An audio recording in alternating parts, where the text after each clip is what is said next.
Okay, let's reconvene. I think we sold 15 boats so far. I was told that a little while ago out there, so get them while they last. We won't have the first one available for delivery for about a year, but people are getting 10% off, whatever that means, who order one, and I've ordered one myself, and things are going well in the other room, and we only got 7 questions, which is the new low in the first half, so we'll try and move a little faster. I can't imagine why it went that slowly. I mean, who's doing all that talking? Okay. Station 4. Hi, Warren and Charlie. I'm Jeff Malloy, shareholder from San Francisco. In recent years, American companies have taken on a more active role in the political realm, whether it is speaking out against specific bills or promoting various social causes, often at the behest of shareholder or employee groups. While the goals of these movements can be laudable, they risk alienating significant portions of customer and employee bases. How should CEOs decide which issues to take a stand on, or whether their companies should engage in the political realm at all? Thank you. That's a terrific question, and that is one obviously I've had to think about plenty. And at one point I said I don't put my citizenship in a blind trust when I take the job as CEO of Berkshire. But I've also learned that you can make a whole lot more people sustainably mad than you can make temporarily happy by speaking on any subject. And on certain subjects, they will take it out on our companies. And that means that the people that are employed by us, some of them we would end up letting go. It means that the shareholders get hurt. And do I really think that it's so important that I talk on every possible subject that people can get very upset about, whether they should be asked to pay that price? And I've come to the conclusion the answer is no. Why in the world do I want to hurt the people in that other room that do all kinds of things for Berkshire? Why do I want to hurt you because I say something that 20% of the country is going to instantly disagree with, and sometimes they will be so upset about it that they will try and take it out. And since they can't scream at me, they may have campaigns against their companies or anything else. So I think it applies to me. I'm not going to go around and take positions where instead of saying Warren Buffett says, it will say, Berkshire Hathaway or Warren Buffett of Berkshire Hathaway. I get it identified, and I do not want to make the lives of you, and I just decided I'm not going to be doing that. And if I want to do that, I should quit my job. And if I think my citizenship, speaking out, is that important, I'll give up what I love the most, which is having this job. I don't want to do that. So I've decidedly backed off. I don't want to say anything that will get attributed basically to Berkshire and have somebody else bear the consequences of what I talk about. And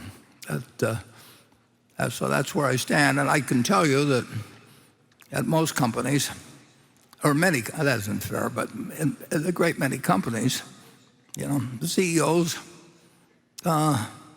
they have to think about what their board says to them, and they've made a point of electing people to their boards because it's socially acceptable, who represent different constituencies, sometimes very strongly.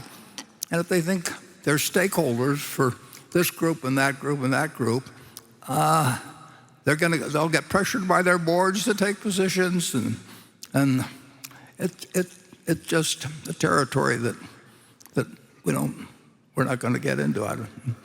Charlie, how do you feel about that? Well, even more than you, I have to be very careful about what I say.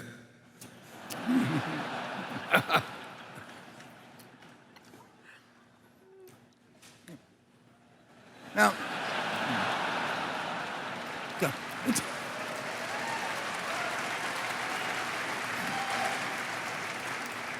and the difference between the two of us is I can't resist saying a little more. I see headlines in papers just time after time after time that say, Buffett's buying such and such. Well, I'm not buying such and such. Berkshire Hathaway is buying it, and it may be the work of two other people that work at Berkshire. And the people who write the articles don't have the faintest idea whether it was at my instigation or whether I'd even ever heard of it. And but the headline will attract more people if it says Buffett buying this than if it says Berkshire Hathaway, and we don't know whether it's the people that work for him or him. And the headline is designed to bring people into the story. So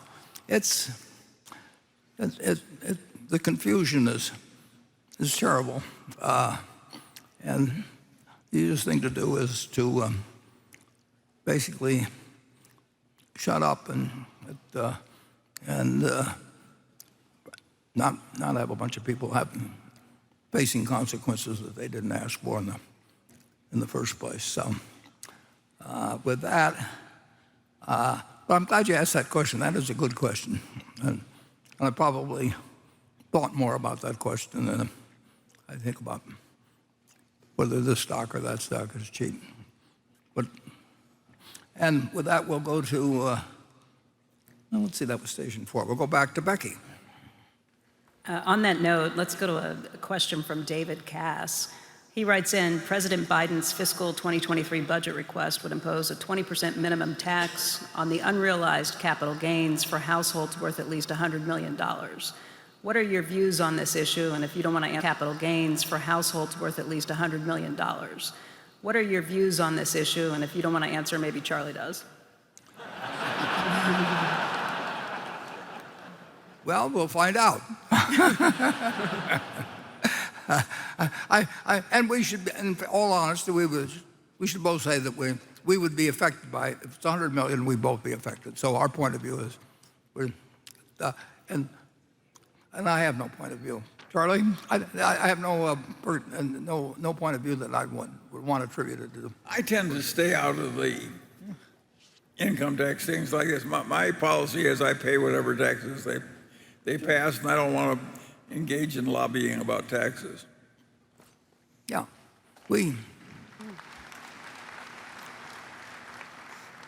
and I would add one thing.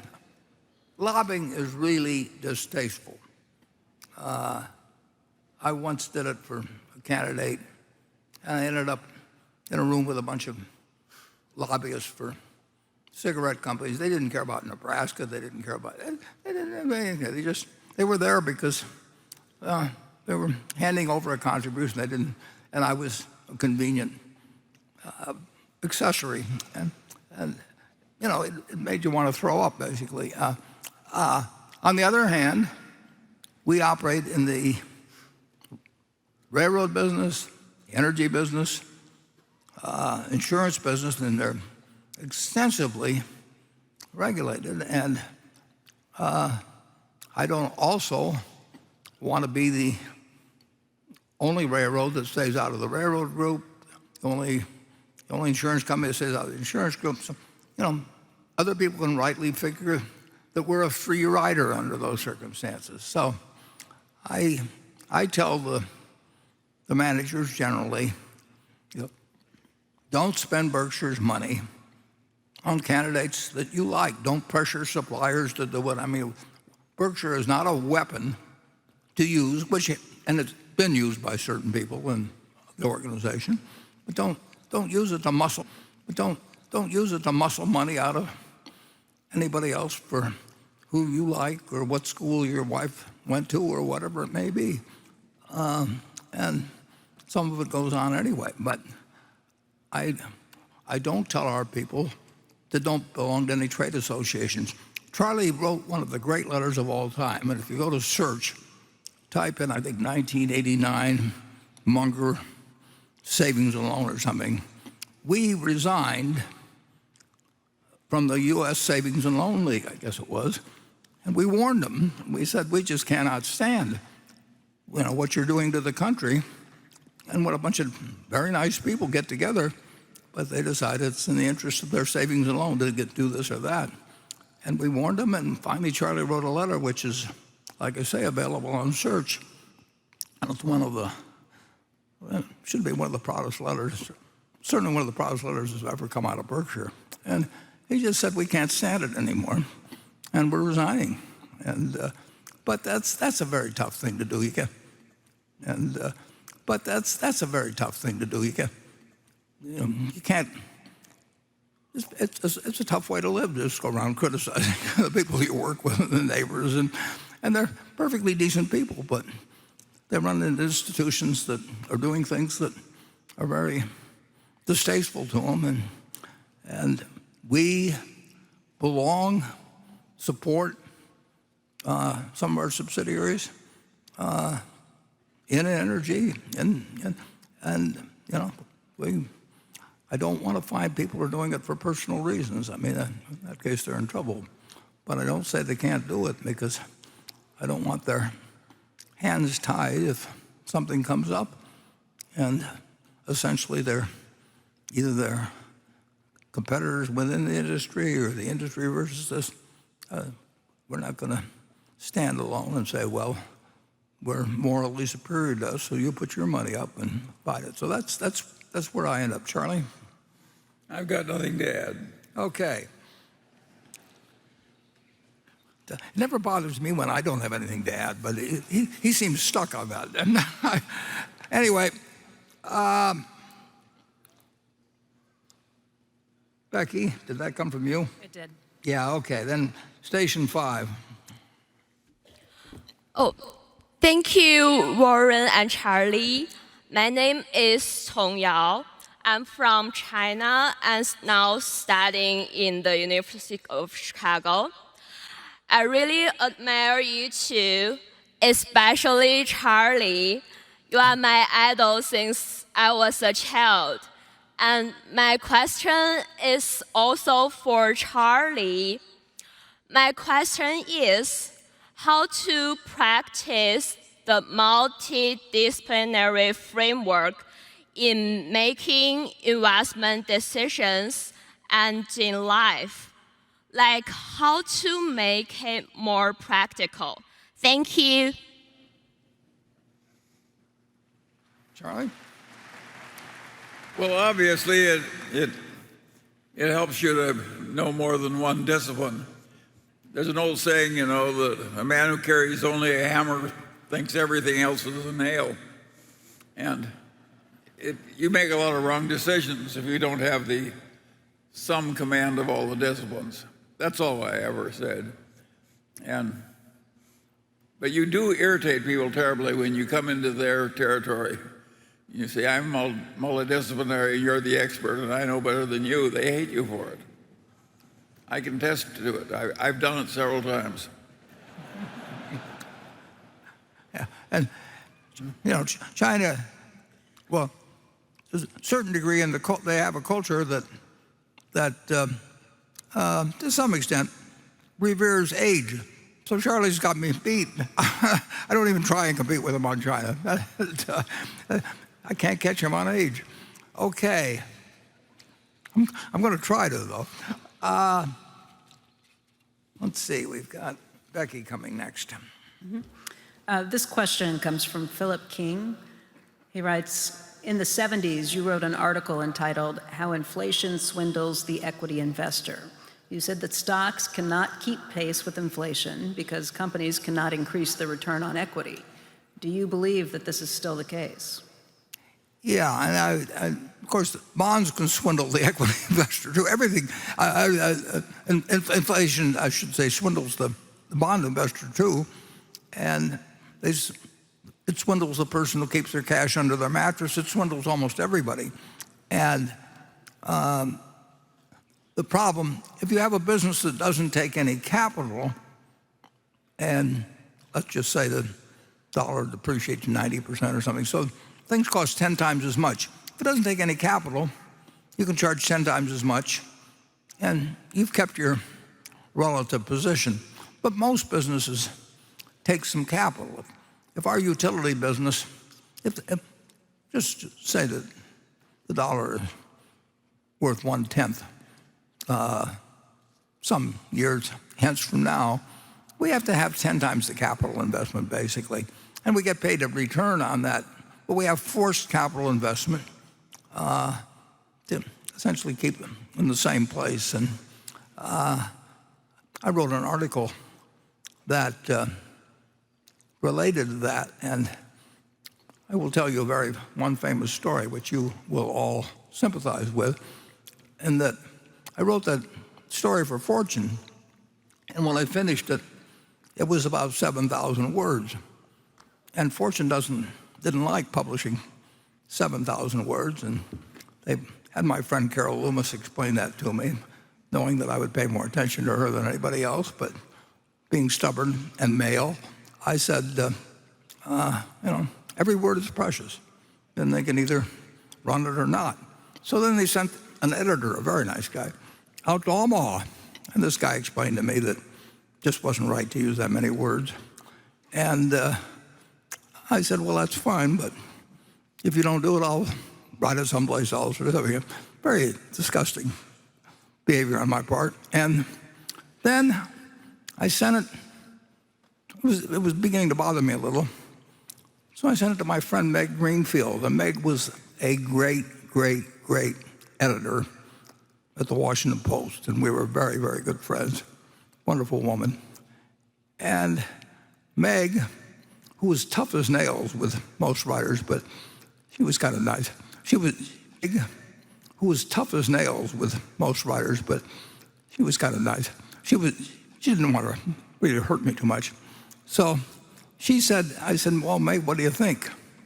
And she said, well, Warren, she says, you don't have to tell everything you know in this article.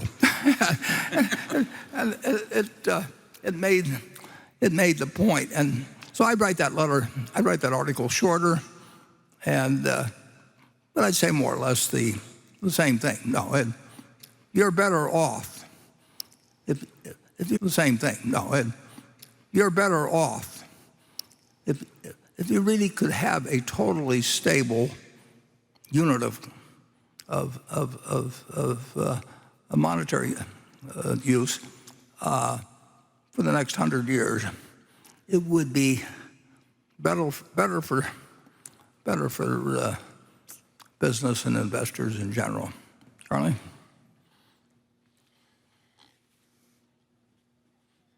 No? We will go to Station 6. Inflation is, the question is how much, and the question is whether you can decide that 2% and keep it. The answer is nobody knows. You do not know, and nobody knows. You can list all kinds of stuff, but nobody knows how much inflation there will be over the next 10 years or 20 years or 50 years or next month. And people talk about it all the time because you're interested in knowing the answer to your question. And they don't know the answer, but there are a lot of people that will tell you they know the answer if you pay them enough, and other people that will tell you for nothing because they think it enhances their prestige and makes them more valuable and all that. But the answer is they don't know, and we don't know either. the best protection against inflation, though, still is your own personal earning power. If you play the violin very well, you will do reasonably well during inflation. I mean, play it better than other people. People will pay you for doing that if you know, all kinds of things. So your skills will not be taken away, and your money may be. Okay, station 6. Oh, wait a second. Was that? That's right. Is it Becky next? Becky? That's right. It's station 6. Yeah, station 6, okay. My name is Martin Wiegand. I live in Nashville, Tennessee. Mr. Buffett and Mr. Munger, thank you for your lifetime of teachings and for hosting us back in Omaha this year. Well, thank you.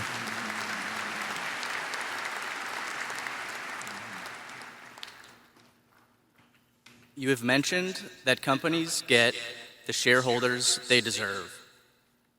And in this year's letter, you mentioned a great satisfaction of yours is working for the individual long-term shareholders. With the growing influence of institutional index funds, how can management teams foster a shareholder culture like the one we have at Berkshire? Thank you. Well, fortunately, we have it. And we know more about how to keep it than to institute one. And it's very interesting. We have 1,470,000 Class A shares outstanding today. That's fewer than we had a year ago in there. Those seats are filled. I mean, the shareholders are in place. We like the group we have. So why in the world, when we got a fixed number of seats, should we go out and recruit other people to replace you? I mean, the ideal shareholder group we can have is the group we have today. And why, if we had a church, we'd want the people to keep coming back week after week after week. If we had a limited number of seats and we had some wonderful parishioners, and we would not go out and recruit another 50 or 100 of them and have to throw out 50 or 100 of the ones we already had. And every company I know virtually, is wooing new people to come in, and whether they're improving the group they get or not is another. I mean, it strikes us as basically crazy. We don't want anybody different than we have now, and we're not going to get rid of the index funds, so we have to get rid of people like you, and we don't want to get rid of people like you.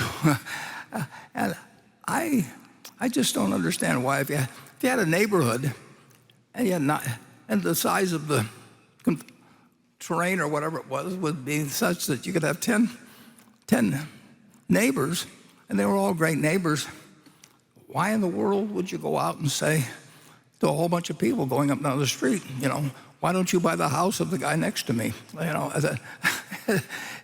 It is weird, but there's an awful lot of people that make their living by doing that, and they never really question. I would sort of ask any company that's making analyst presentations every month or something, which of the present ones are you trying to get rid of? Basically, because you're not going to have more. I hope you're not going to have more shares outstanding at the end of the year than you have now. And am I supposed to, get out of the way so some other fund that is thinking about what your stock is going to do next week replaces me? It is a very, very, very weird situation. And of course, the really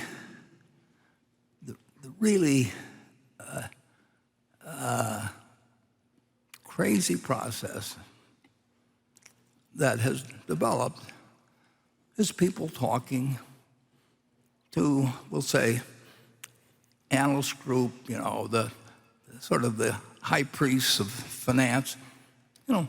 Some companies are doing it more than once a month.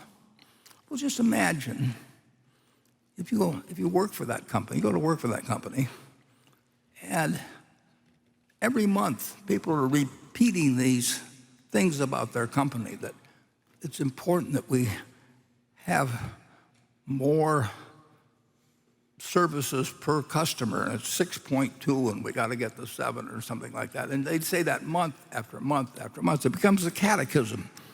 And CEO says it, or his or her representative says it, and it goes, how do you go on the next month and say, by the way, we were really wrong, and this is what we should be working on? You don't say that.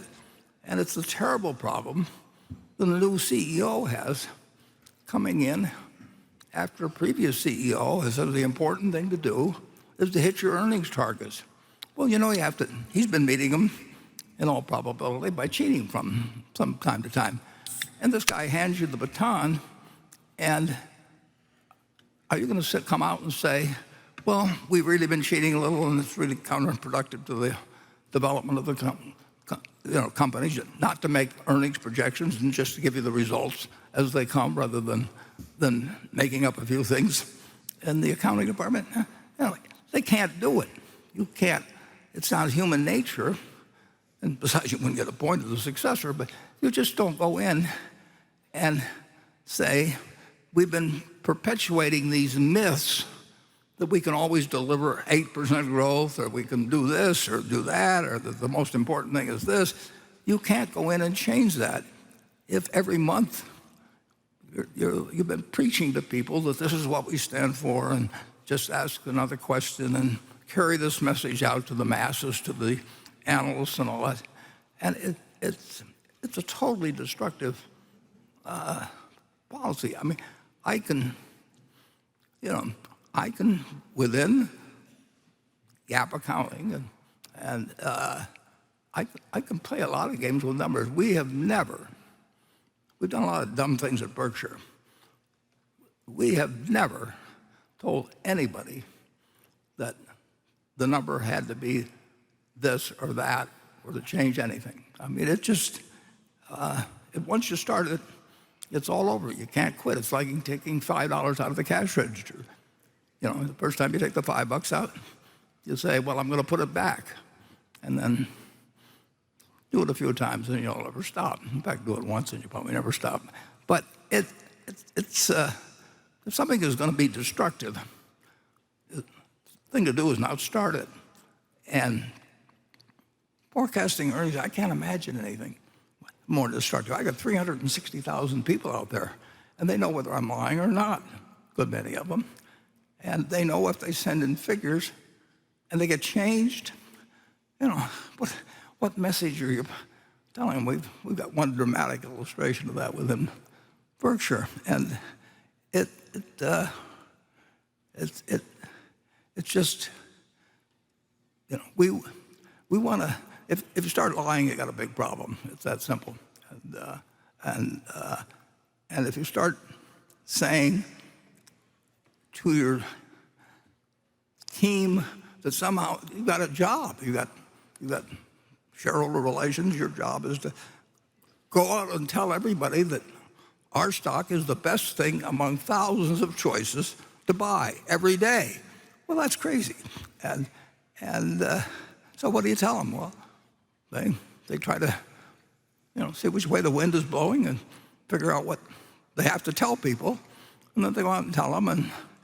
And then if you're a human and you've said we're going to earn $3.59 a share, you can get to $3.59. You can get there quite a while. And you can have audit committee, you have all these processes. But if you have a culture of lying, the processes really don't. They just disappear. And Charlie and I have seen it, well, practically every time we've gone on a board. Charlie, tell them about it. Well, I think Berkshire's culture is going to last a long time after we're gone. And I think it should, and I think it'll prosper pretty well. The rest of corporate America is quite different. And it gets more different, I think, with each passing decade. And it's getting very peculiar. Pretty soon they're going to hold all the shareholders meetings online, and the shareholders won't even come, and it's getting very peculiar, and the index funds get more and more important in the voting, and it's like everything else in life. It changes, and not always in ways you like.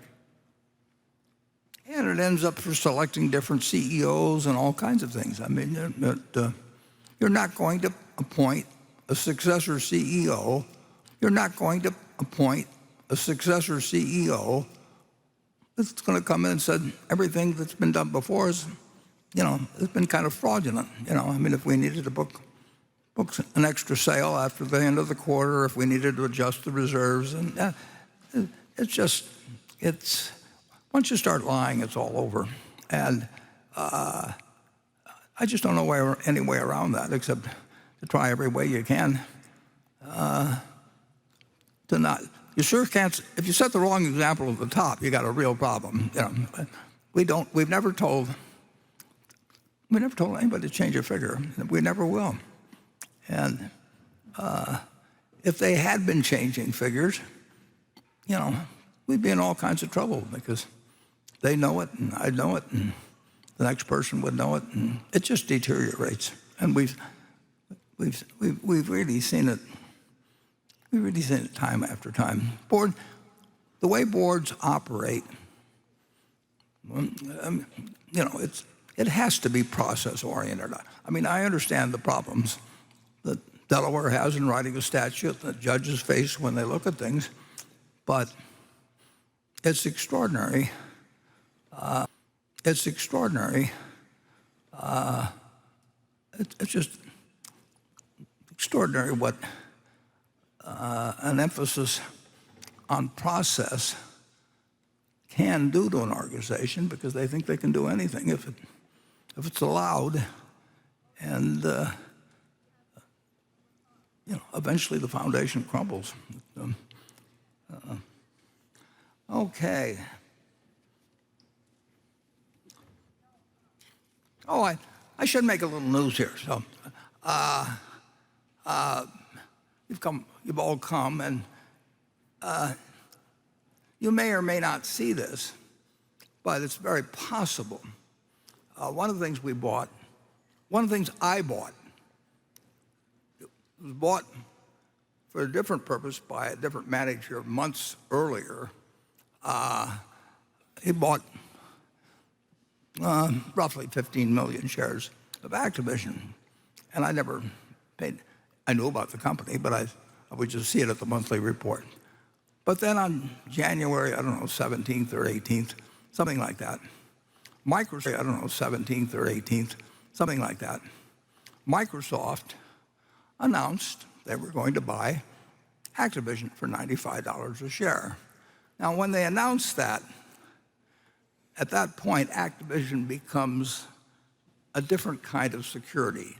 It becomes what Charlie and I used to call, everybody did, 50 years ago, we'd call them workouts or something like that, and they become known as arbitrage. Well, they're not really arbitrage, but they're securities, they're, in this case, a common stock, whose value depends not on what the market price does, but whether a given corporate event occurs, an announced corporate event occurs. Well, Microsoft wants to buy Activision, we'll say. Well, they said at $95 a share. And they've got the money, and obviously mergers and big mergers, tech companies, all kinds of things, have got all kinds of problems with the world generally in terms of opinion. So you don't know what the Justice Department will do, or you don't know what the EU will do, and all kinds of things. But at that point, it becomes a different security. And Charlie and I, 50 years ago, we used to do a lot of that sort of thing. And Gus Levy did it at Goldman Sachs, and we even went back one time, I think, on British Columbia Power, didn't we, Charlie? Yeah, we certainly did. Yeah. A guy named Bennett was up there, and we were trying to figure out whether some takeover the power business. I mean, we spent a lot of time analyzing the probabilities of announced deals going through, and we call them workouts. Now the term became ARB, and it hasn't worked overall too well in recent years.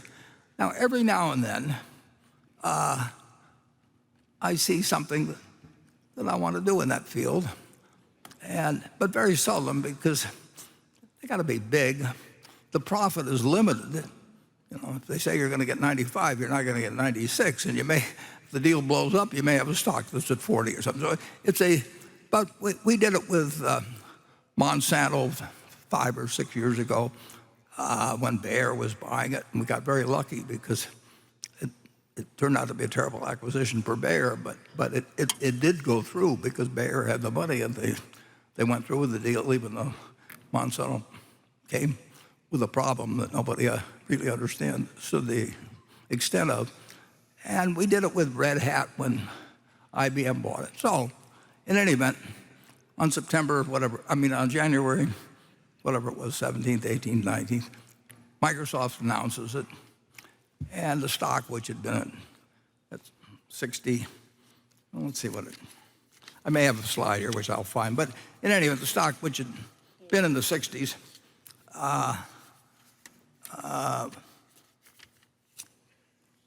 went up to the 81 or 2, and that looked like not a big enough spread to me for a few days. And then it settled back a little. So anyway, we now own 9.5%, something like 9.5% of Activision. And if we went over 10%, we would file a report. So in order that the news people don't feel that there's no news there, I can tell you that as of yesterday, we own about 9.5%. If we go past 10%, there'll be a form filed with the SEC and so on. But it is my purchases, not the manager who bought it some months ago. If the deal goes through, we make some money, and if the deal doesn't go through, who knows what happens. But I just want to be sure that if we do file that report, people understand very clearly, because there's been some very mixed up stories on that in the past. We want to be very clear that it was Warren Buffett's decision in that particular case, and he doesn't know what the Justice Department's going to do. He doesn't know what the EU is going to do. He's never talked to anybody in Microsoft about it or anything. He's just read a document. He's made his own assessment, and it can change. And at one time, I think we sold a few shares even when I thought it was a little higher than it should be. And turned out those sales were not bad sales. And so I just want to create a little news for you, and I want to, if possible, head off stories which have been incorrect in the past, and which then get picked up by other media, and corrections never get written. That all the corrections were written by one inaccurate story, and they apologized even to me. Both the reporter and the editor sent me a personal note of apology. And they didn't expect to make a mistake, but when the other publications picked up the story, they didn't bother to pick up the correction, and millions of people were misinformed, and probably literally by the time it gets spread around. This one I will attempt to head off by telling you exactly what the facts are right now, and we'll see whether we go beyond 10%. But if, it could easily be that if it went up a few dollars, it's still a $95 deal. It's still, we don't know what the Justice Department will do. We don't know what the EU will do. We don't know what 30 other jurisdictions will do. One thing we do know is Microsoft has the money, so that takes that one risk out of it. So anyway, Charlie, do you have any news to break? No. Yeah, and incidentally, I don't talk this over with Charlie. I mean, he knows what that occasionally I'll see an arbitrage deal and do it, and 50 years ago we were doing it together, and his general feeling is, why is Warren fooling around with this kind of stuff even? But it's the old fire horse. But occasionally it looks like the odds are in our favor. But absolutely, we could lose money on that company, and fairly large sums of money, depending on what happened if the deal blows up. And there will be a lot of people that want the deal to blow up. But Microsoft doesn't want the deal to blow up. But Microsoft doesn't want it to blow up, so we'll have to see what happens. Okay. Enough. Becky. Charlie just mentioned index funds in passing, so let's go to this question from Matt Feigl. His question is related to the growth of passive investing through index funds and ETFs. He says, passive investment vehicles now control upwards of 50% of the United States stock market. The actual owners of these passive investment vehicles decided passive investing makes the most sense for them, yet in doing so, passive investors have empowered the large index funds to become the biggest activists in the market. These passive managers now enjoy enormous, and I would argue undue, influence over corporate governance. Do Warren or Charlie see any benefit or logic to a rule that would prohibit passive investment vehicle managers from voting the shares they control for their passive investment clients? Well, I'll take that. I think the guy's right. I think the thing is out of control and counterproductive. And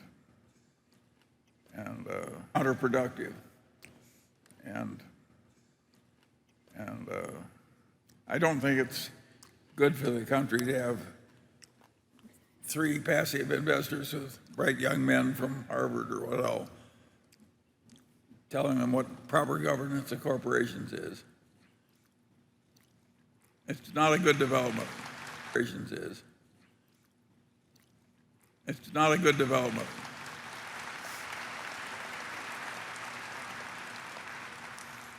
And I think indexing, if it gets to 90%, then it won't work very well at all. But at the moment, it's worked fine. Yeah, well, the one thing you can count on, too, is that if it does look like it's going to,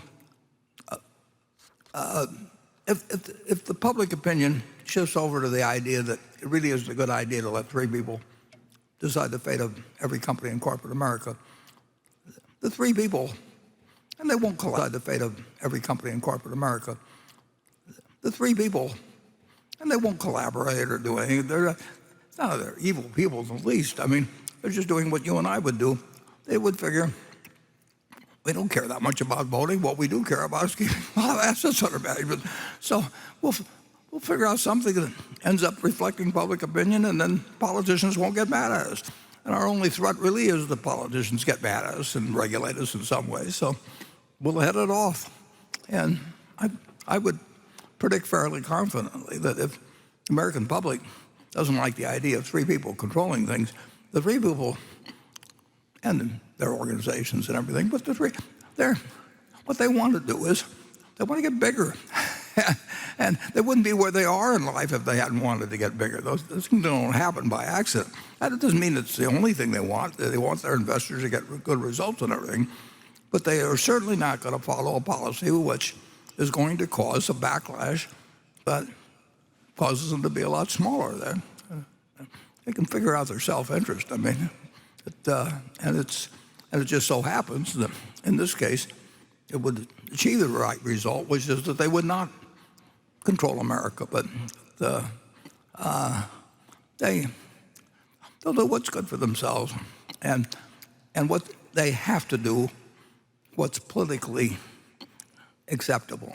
The only thing that really can mess up what is a very good deal for them is to have Congress change the rules, and the rules were the Investment Company Act of 1940 really changed how people behaved, and it's governed things in a big way for a very long time. And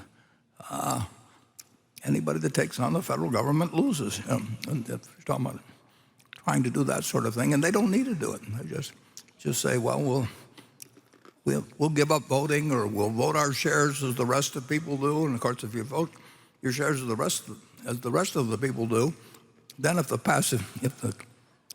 index funds had 90% of the country, you could take over a company by somebody else buying 3 or 4%, because you'd automatically get the funds to follow your very small little percentage. You'll see it all play out. I mean, it's a big case, but it's not an unusual case. Okay, station 7. Yeah, Eric Erda, and I live in Albuquerque, New Mexico. So I want to first say thank you so much for a lifetime of knowledge you have both graciously shared with all of us. You've contributed greatly to push our species forward. Moreover, you've taught all of us here, along with many, many millions, not here,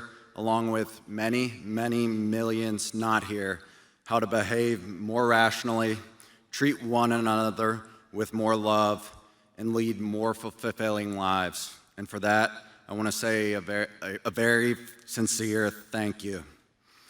Thank you.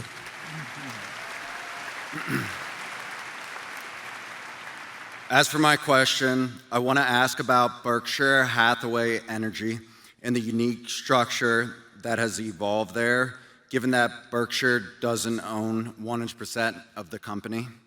The first part of that question is related to Greg's ownership and his corresponding incentive alignment with overall Berkshire. Now, there's a wise man named Charlie that in 1995, at a speech to Harvard, taught us how important incentives are to human behavior.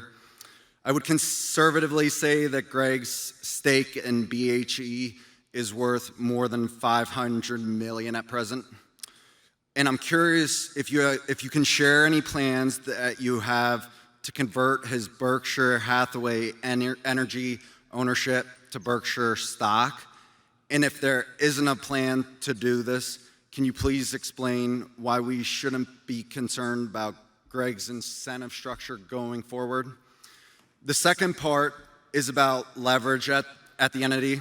You've always said that BHE operates with an appropriate amount of leverage given its earning power. With that said, it's still a very, very large debt figure in relation to current earnings, especially with what we have become accustomed to at Berkshire.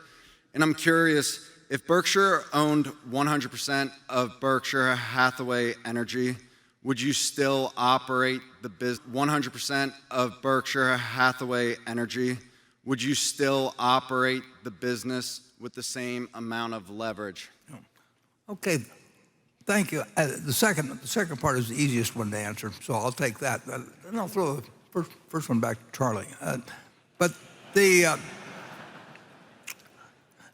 Berkshire Hathaway Energy actually is required with its regulated utilities, and it basically started pretty much with regulated utilities, and still is dominated by that, and we're interested in buying more regulated utilities. It's required in different ways by different states and by different regulatory authorities to have a large amount of debt, because the regulatory authorities will say, in Iowa or to pick any state, the regulatory authorities are going to say you can get debt money cheaper than you can get equity money, which historically has largely been, almost always been true. And they say that since we're going to allow you a return on equity, we'll say, just pick a figure, but let's say they allow us a return on equity of 9%, and we can borrow a lot of capital at 3%, they say it'll result in higher rates to customers if you use it, put in all equity. We would love to have all equity in our utilities, but we wouldn't, the regulator wouldn't stand for it, because it would result in, under the traditional system, it would result in higher prices to consumers. So that's built into the system. And our regulator wouldn't allow us essentially to get the same return on equity and have an all-equity structure. The answer is,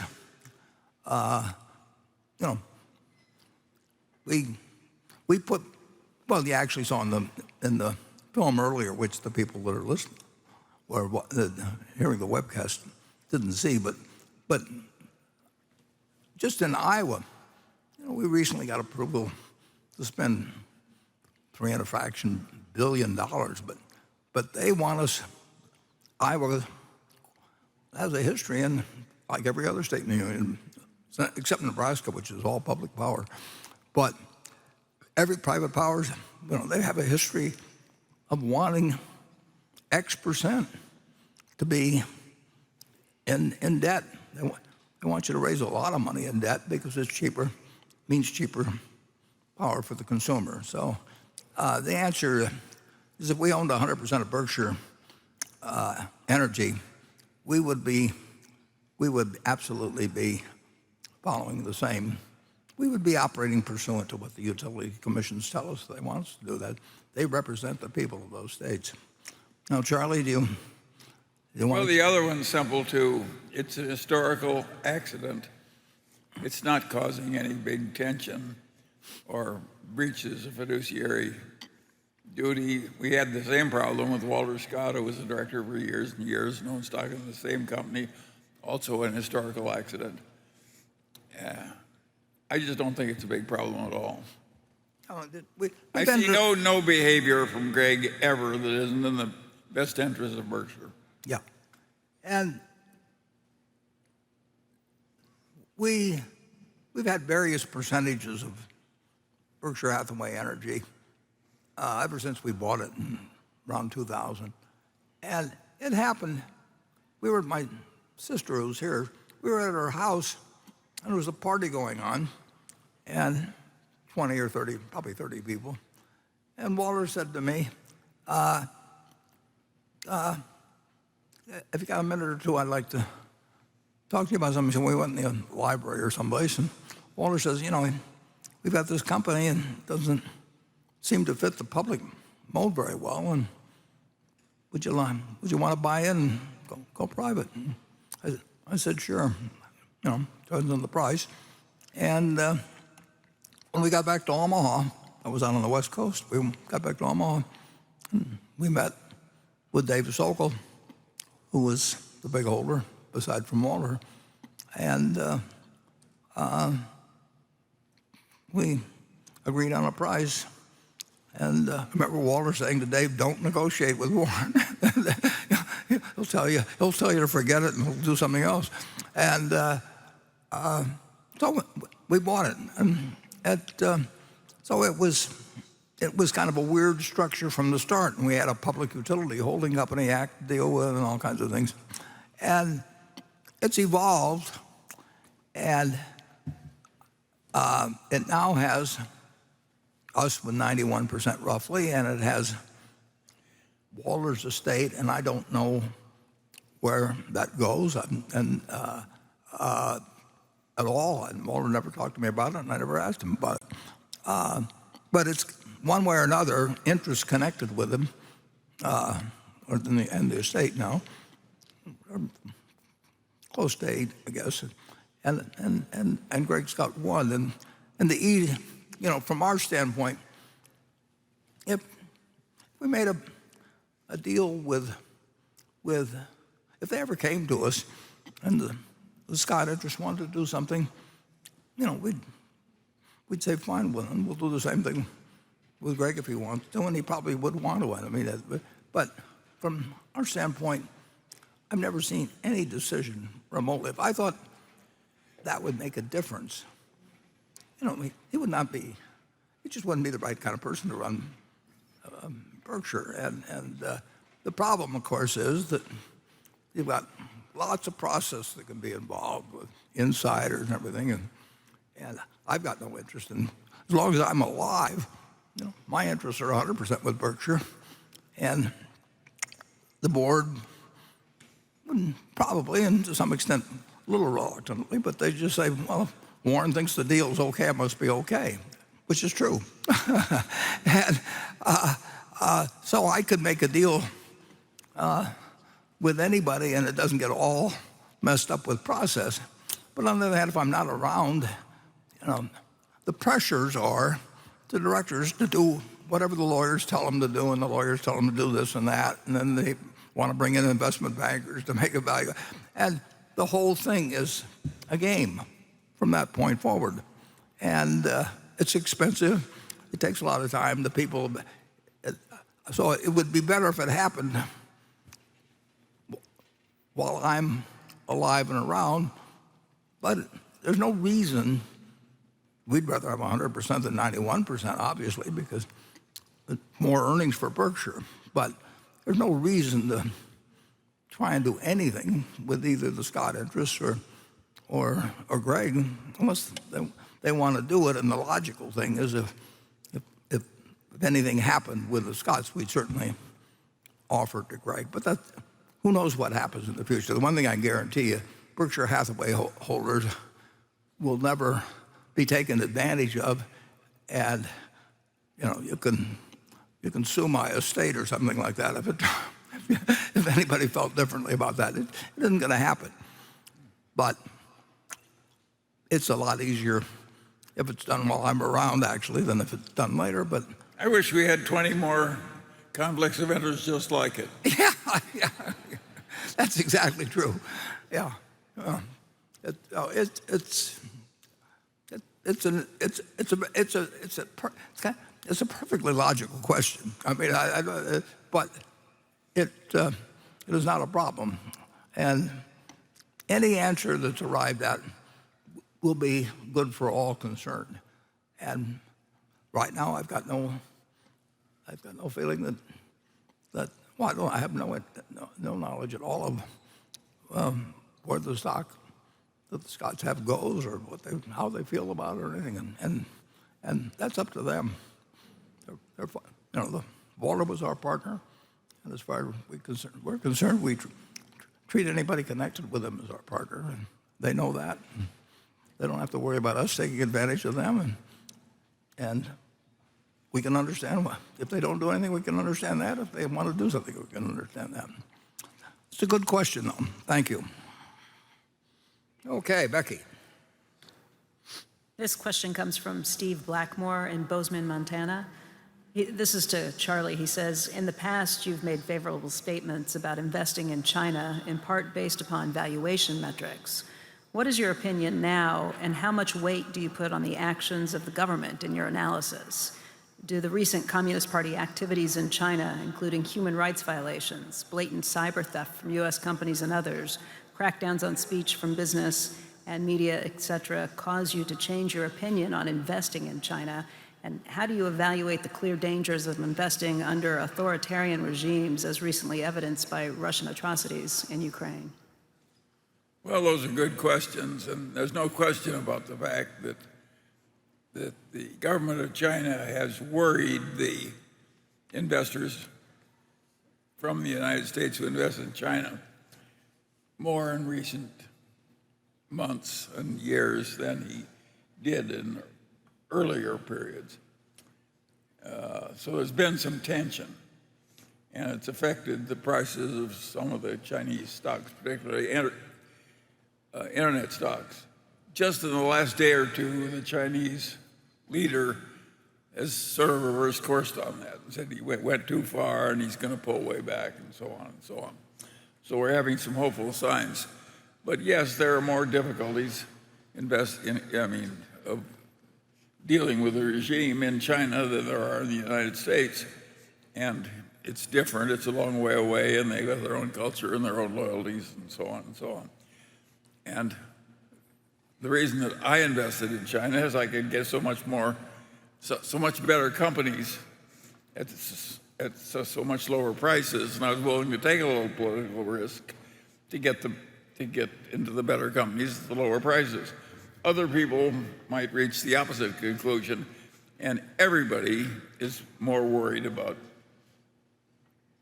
China now than they were 2 or 3 years ago. So that's just the way it is. I have nothing to add. Okay. Station 8. Hi, Warren and Charlie. My name is Tom Ringe. I'm from Wayne, Pennsylvania. It's great to be back here after 2 years. Thank you very much. Thanks for coming. In this year's letter, you talked about insurance float, the evolution of float, the per share float, the effect on repurchase to increase the per share float. And in regard to the repurchase, I would say thank you as your partner for your careful repurchase as well as careful issuance of our shares. My question is about your expectation for the likelihood that float will be stable and the cost will be zero or close to that over time with adverse years from time to time.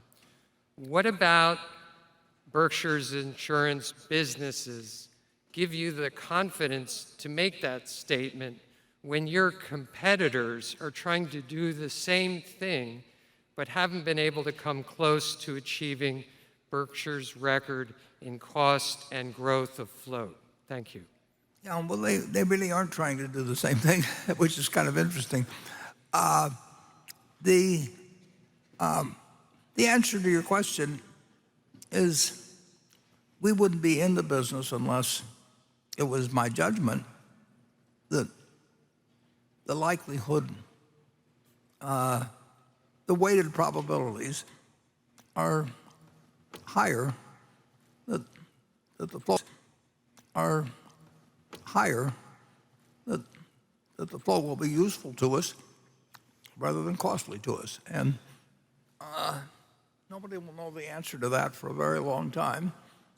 So far, so good. But it is a judgment, and absolutely I could be wrong about it.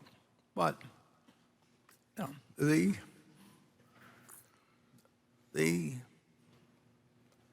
I think both Charlie and I would say that we think the odds are that it's a winning bet, and the odds are pretty good, and that we're quite well positioned to do it if anybody does it.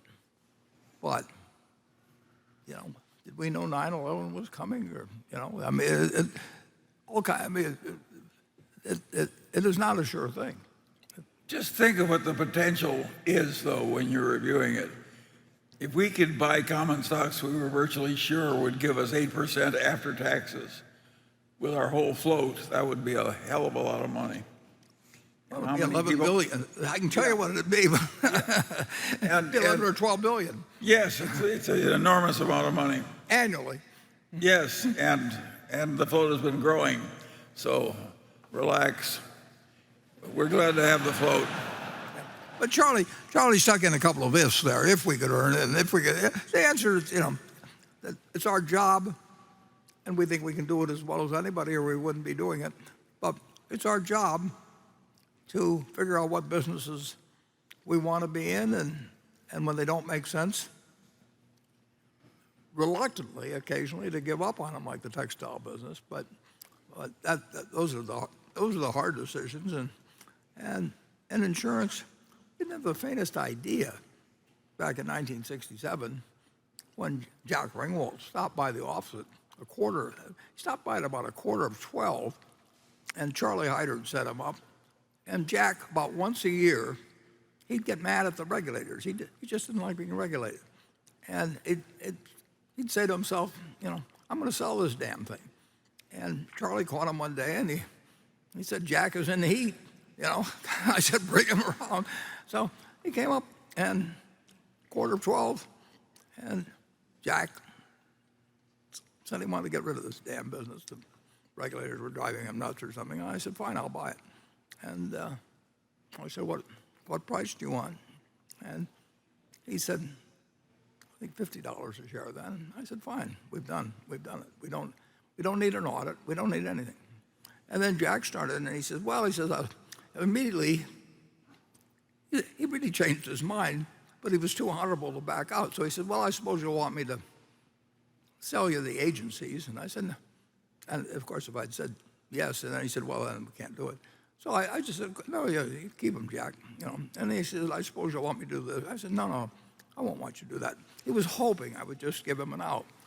But after doing that for 15 or 20 minutes, he saw that I was going to agree to everything he said, and he said he'd sell it to me at 50, so he followed through, and that was that.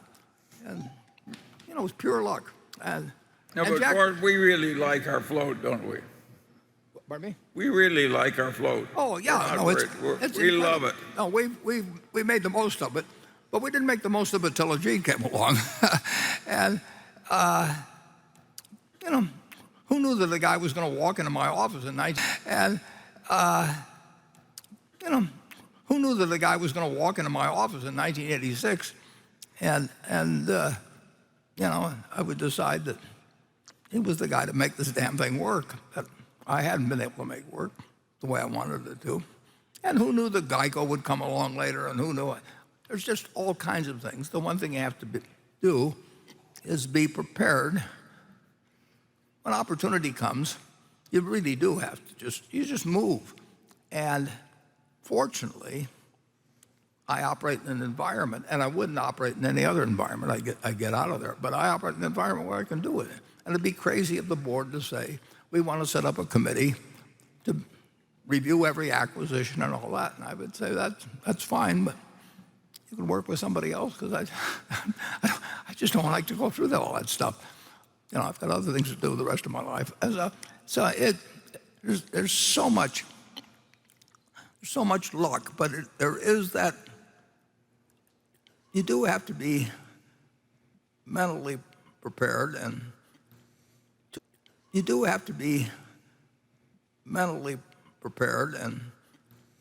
to do something when it makes sense, and do it big time, and do it instantly. And then you got to be sure you've got the resources to do it. And The relative absence of bureaucracy at Berkshire unbelievable. has made the company a lot of extra money for a very, very long time. And it's made my life happier. And yes, but that's ideal.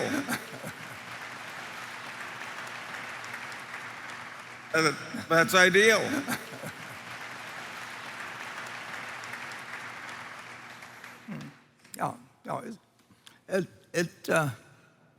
But in the end,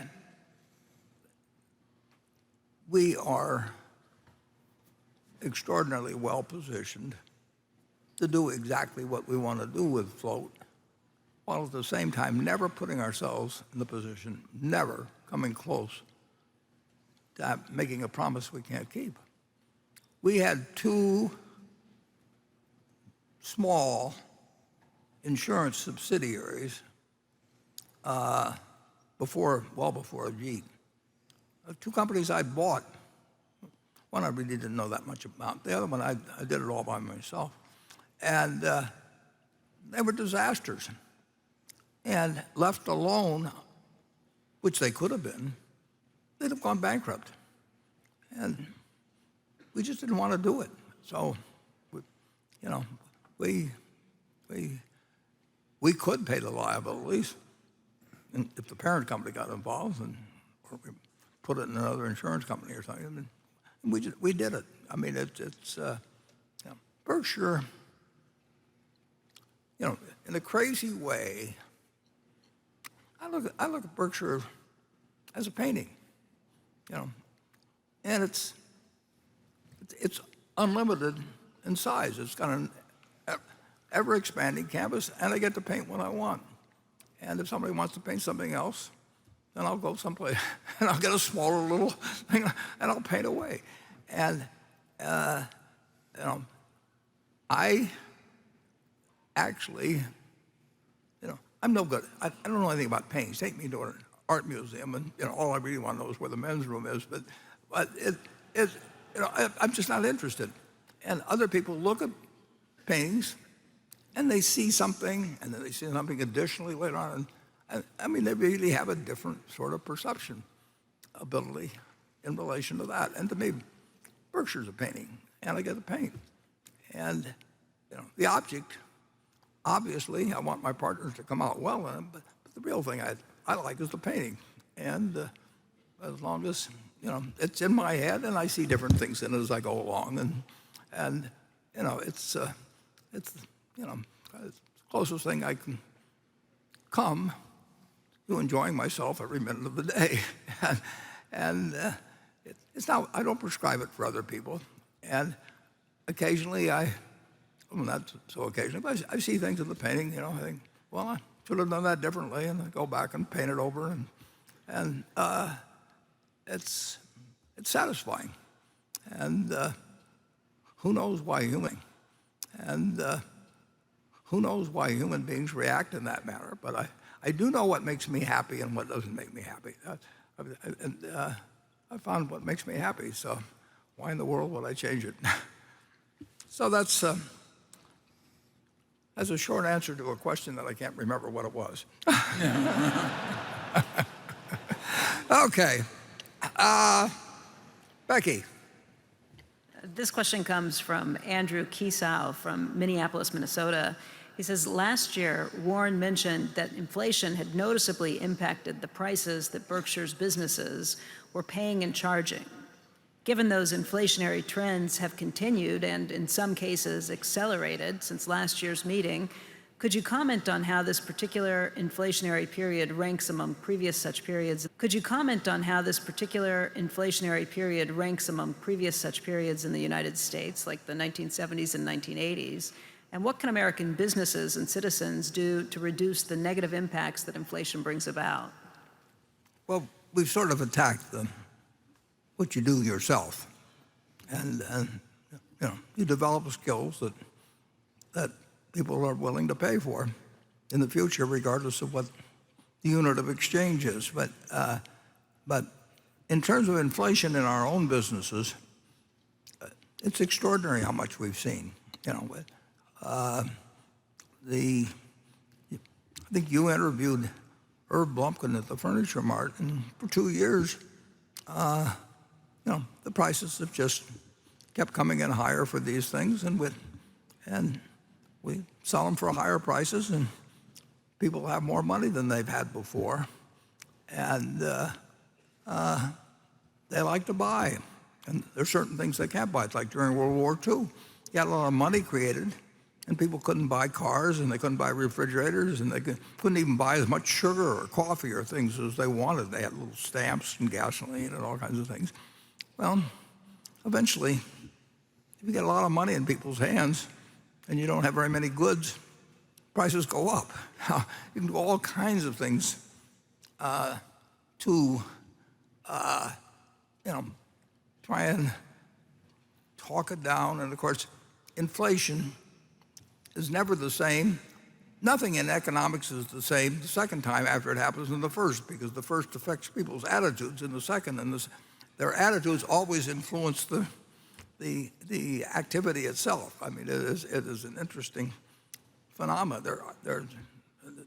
People write a textbook, and they write it based on the last experience, and people read the textbook so they behave differently next time, and then they wonder why they're getting a different result than they got the time before. So anyway, we have sent out lots and lots and lots. When I say we, I mean the United States government. The government has set out lots of money to people. And at some point, the money can't be worth as much as it was when there was less money out. Here's an interesting figure that I think probably will astound you. Sounds me anyway. The Federal Reserve every Thursday puts out a balance sheet. The Federal Reserve and Treasury, they're complicated institutions, but they do put out this kind of consolidated statement of all the various Federal Reserve banks, all these things that have entered into legislation over the years. But there's a balance sheet. And 15 years ago, roughly, if you look, the Federal Reserve issues those notes I talked about a while back, and that's the one, there's the current one, and they print these pieces of paper. And they, one way or another, they got it in the hands of people. Well, the interesting thing is, people said cash is dead and all that sort of thing, cashless society. Well, there were 800 billion, go back 10 or 15 years, but there was about 800 billion of currency in circulation. And if you look at last Thursday's report, you'll see there's something like now $2.2 trillion of currency in circulation, 2.2 trillion. Now there's about, there's 330 million people in the United States. Let's look at it that way.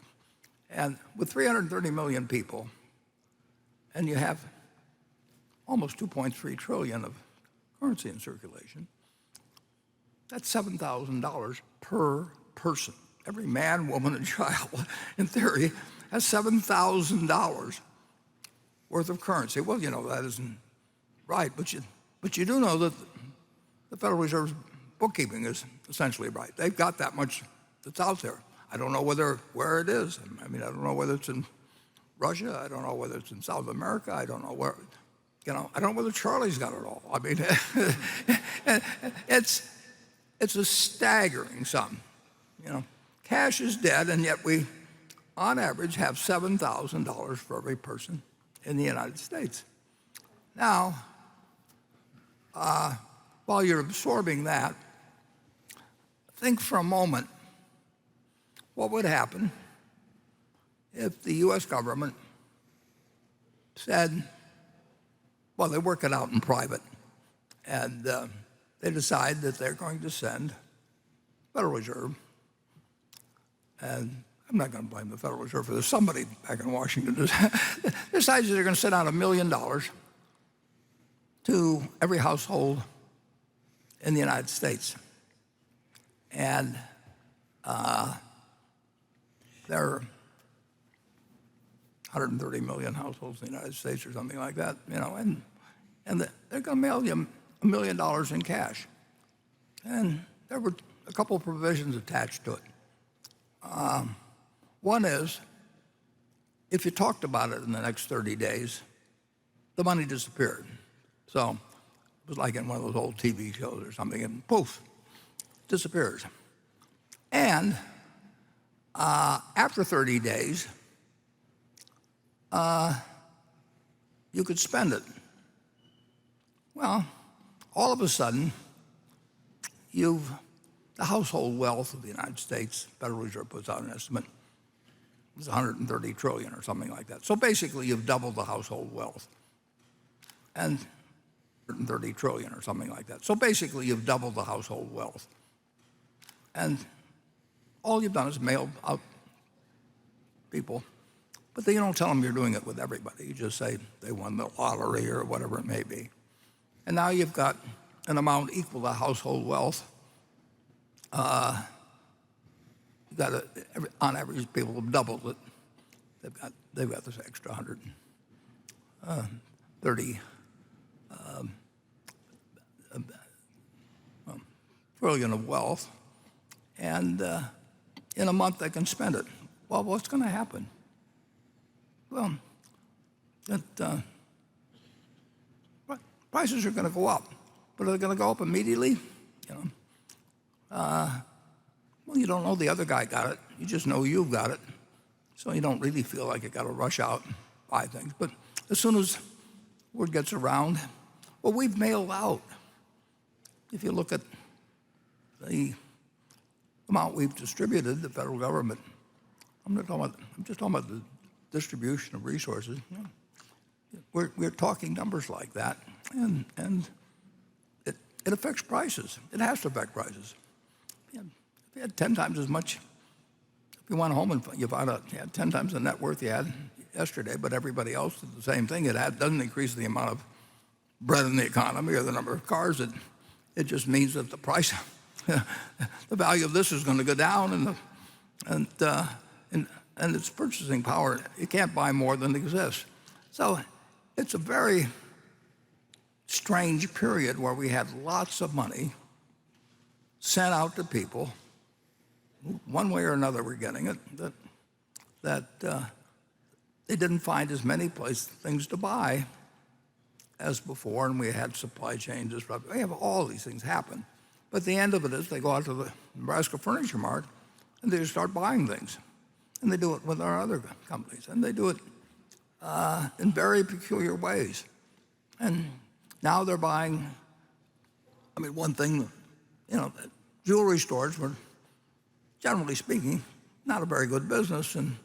And 2 years ago, every landlord that had a jewelry store or multiple jewelry stores in their mall, was wondering how they were going to get their rent. And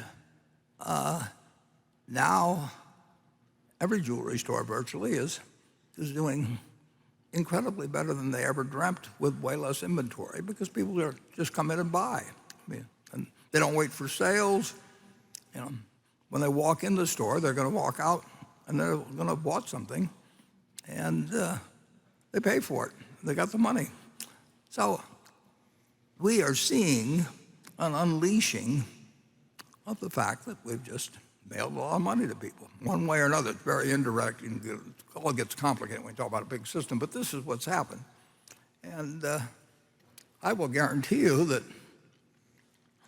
if we mail out $1 million to every household in the United States tonight, and you don't know that it's happened, you don't really expect much to happen in behavior tomorrow, but somehow at some point, and then if you start doing it every month, we'll say, and people really know you're doing it, then they start anticipating it and buying at a time and forward.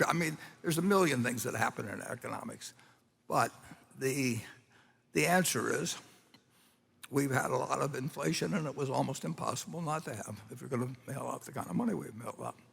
And it's probably a good thing we did it. In fact, I think there was one point when the Federal Reserve, which in effect creates the money,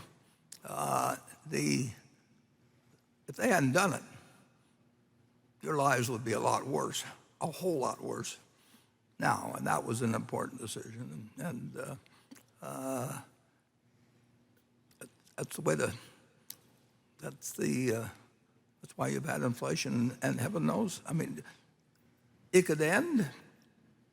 You can throw the country into recession. You can do all kinds of things. The country's going to have recessions, incidentally, and it's going to have depressions periodically. And things will happen differently. And you'll read a newspaper today, and you'll wonder a year from now, why was I reading the newspaper a year ago? It's just the way it works. When I bought the first stock in 1942, did I know everything that was going to happen afterwards? Of course not. I didn't know a damn thing. But I just needed to have one idea, and that idea wasn't really well formed. It was just probably the way practically every kid felt about the country when we'd just gone into a war. We thought America was going to win, and America was going to win then. It was going to win just generally, and savings bonds were paying 2.9%. I learned that because we bought them. They called them war bonds originally, and they called them defense bonds, and they called them savings bonds, but they were the same thing. And you print loads of money, and money is going to be worth less. Not worthless. I got in trouble doing that one time with CNBC because I said it was going to be worth separately less, but it got contracted down to worthless. So it took me a few years to learn to separate those words somehow. Anyway, that's everything I know about economics and more, and Charlie can probably improve on it. Well, it happened on a scale this time we'd never seen before. Those checks that were just mailed out to everybody who claimed to have a business and claimed to have employees, they probably drowned the country in money for a while. And as you say, they probably had to do it. But it was something that had never been done on that scale before. But we had a problem we hadn't had before. Yes. No, I'm not saying it wasn't a good No, idea. I mean, in my book, Jay Powell's a hero. I mean, it's very, very simple. I mean, he did what he had to do. You know, if he had done nothing, it would be he would be, it'd be very easy to engage in what you would call thumb sucking then. And I shouldn't say plenty of, but there are other Fed chairmen that would have been sucking their thumbs, and the world would have fallen around them. And nobody would have exactly blamed them. They would have blamed the virus and the Chinese and all kinds of things. Well, the really interesting company is Japan, where first they buy back all the debt, then they start buying back all the common stocks. Now that's really weird. And what did they get? 25 years of stasis. Who would have predicted that? Well, nobody predicted anything. I mean, there's nobody's predictions that we're interested in, including our own. I mean, it's very simple. What we do know is that we can deserve your trust, and there's no reason to do things that don't deserve it, and we can't tell what. But basically, we think we're trying to build a Berkshire that cannot. But basically, we think we're trying to build a Berkshire that can't withstand a nuclear exchange, but it can withstand withstand as much as anything that we can do anything about, and that leaves us feeling good. It doesn't leave us feeling perfect. We'd like to even promise you more than that, but we can't promise more than that. So it's very simple. And with that, we'll move on to 18. Let's see, that's station 9.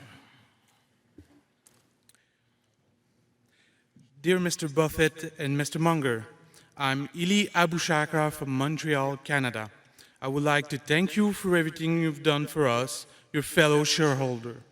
My question is regarding the GAP rules. If you were to change it, what would you change and what it would look like? Thank you. Well, I would resign the job. What would you do, Charlie? No, it's an impossible problem because, first of all, you have to decide what gap is supposed to reflect, and it doesn't reflect value. But in certain cases, of course, it is important to say that this is value and so on. I mean, it's a convention, and it is done so that the auditor generally is protected, because otherwise everybody sues everybody in this country for anything. And it's designed to cause people who want to report a given amount of whatever is desired by the market to largely be able to do it. I don't know how I would write the rules. I mean, I've watched people who I would be delighted to have live next to me. You know, if I was going away for 2 weeks and my kids were to stay at somebody's house, it'd be fine with me if they stayed there. If I lost my wallet someplace and they found it, they'd return it to me. But they'd play games with any number that came to them. And of course, it's a very awkward thing to be on the audit committee of a company where people are playing around with the numbers, and they don't want you. If you raise a stink, you've got all kinds of problems. And I actually wrote something some years ago of 4. I was kind of anticipating your question about 15 years ago, I guess, and I wrote 4 suggestions for questions to be asked of the audit committee. And I don't know whether I was on the audit committee then of Coke or where. But anyway, it was just clear to me what was happening. But you really had to follow the charade, or you got in all kinds of trouble for doing that too. And so I just put 4 questions out that I would want to know, and they were perfectly logical questions. And in the end, nobody adopted them. I mean, the system was fine as it was. The auditors got sued, but not that often, and the SEC had lots of rules, and I admired the SEC enormously. I think that, and the SEC had lots of rules, and I admired the SEC enormously. I think the country is better off because of the SEC, but it is a hopeless or problem to devise rules that people can't get around. I mean, it's not. I think it was, who was it that my friend that was a writer said, it's not the illegal things that are outrageous, it's the legal things. It's very hard.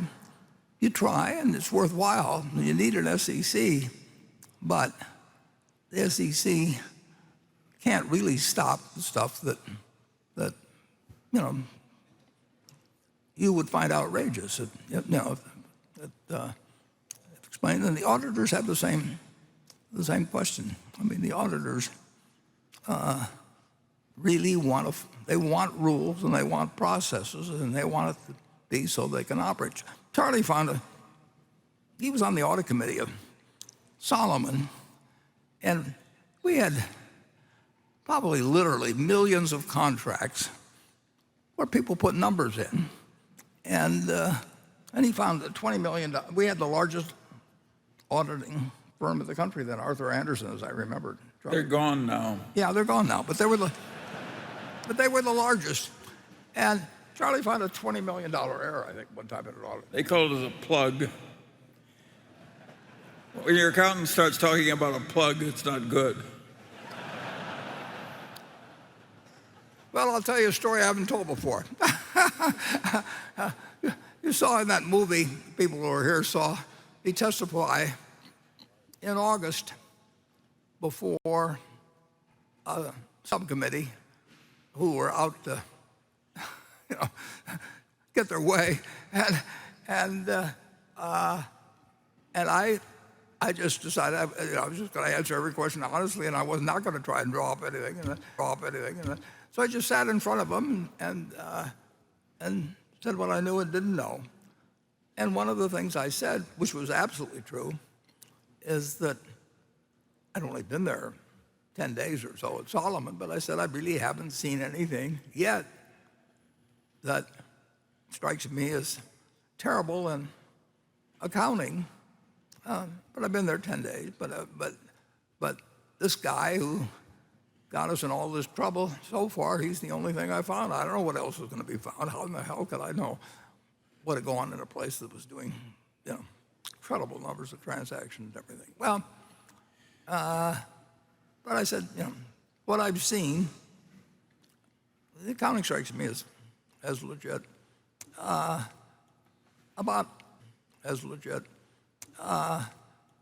About a month later, I was so happy I'd testified earlier, not later, a very fine CFO, and these are decent people. They're very decent people.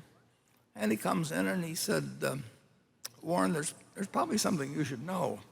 And I said, well, what's that? He said, well, 12 years earlier, or whatever it was, Solomon had merged with Fibro, which was a huge trading company. Solomon was a huge investment banking company. It became this huge powerhouse. And he said, 12 years ago when we merged with him, we sort of couldn't find exactly. They were on a trade basis and we were on a settlement basis. And they said, we never really figured out how to put the books together. This is the largest audit company in the United States, Arthur Andersen, that's responsible for signing this thing. So we have this number, and every day it moves around. And it's just put in there to make assets equal liabilities. It moves around. And it's just put in there to make assets equal liabilities. And today it's 173,412,000, down to a penny. And tomorrow it'll be something different. And I thought to myself, I am sure glad I testified before Congress a month ago, because I did not know then. But if they ever ask me again, I'll I'm going to tell them exactly what happened. That we just got this number that floats around every day, and we haven't found it in 12 years, and Arthur Anderson doesn't know where it is. And we haven't found it in 12 years, and Arthur Anderson doesn't know where it is. And you know, you got to make the assets equal the liabilities, right? I mean, so what else do you do? And that's exactly what happened. And strange things happen in this world. There's one I thing think the name was the floating plug. Yeah, yeah, yeah. And Charlie's on the audit committee. Yeah. Yeah, the one thing I've always suggested, nobody ever wants to do this. Yeah, I can understand why. We suggested, nobody ever wants to do this. Yeah, I can understand why. But you've got trillions of dollars worth of contracts and everything that people are putting down little numbers for every day at banks and investment banks and all over the world. I mean, commodity traders. And at Berkshire, we stick down something. You know, there's certain hedging that even the regulators want us to do in terms of giving utilities, and we put a little number in. And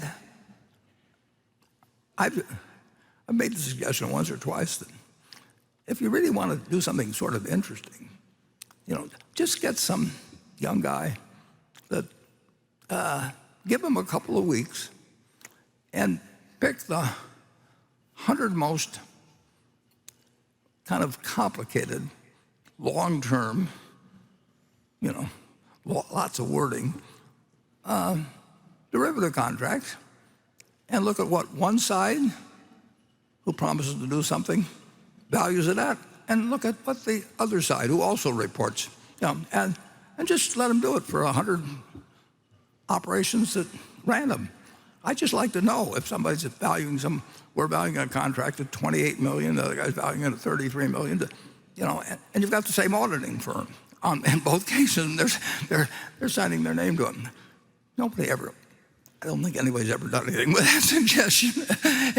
And it's, you know, that would be the first thing I would do, actually, if I really wanted to sort of dig into what was happening in accounting. But there's a lot of things in life you can't change, and nobody is going to go looking for ways to create lawsuits and newspaper stories, all kinds of things, and I don't blame them.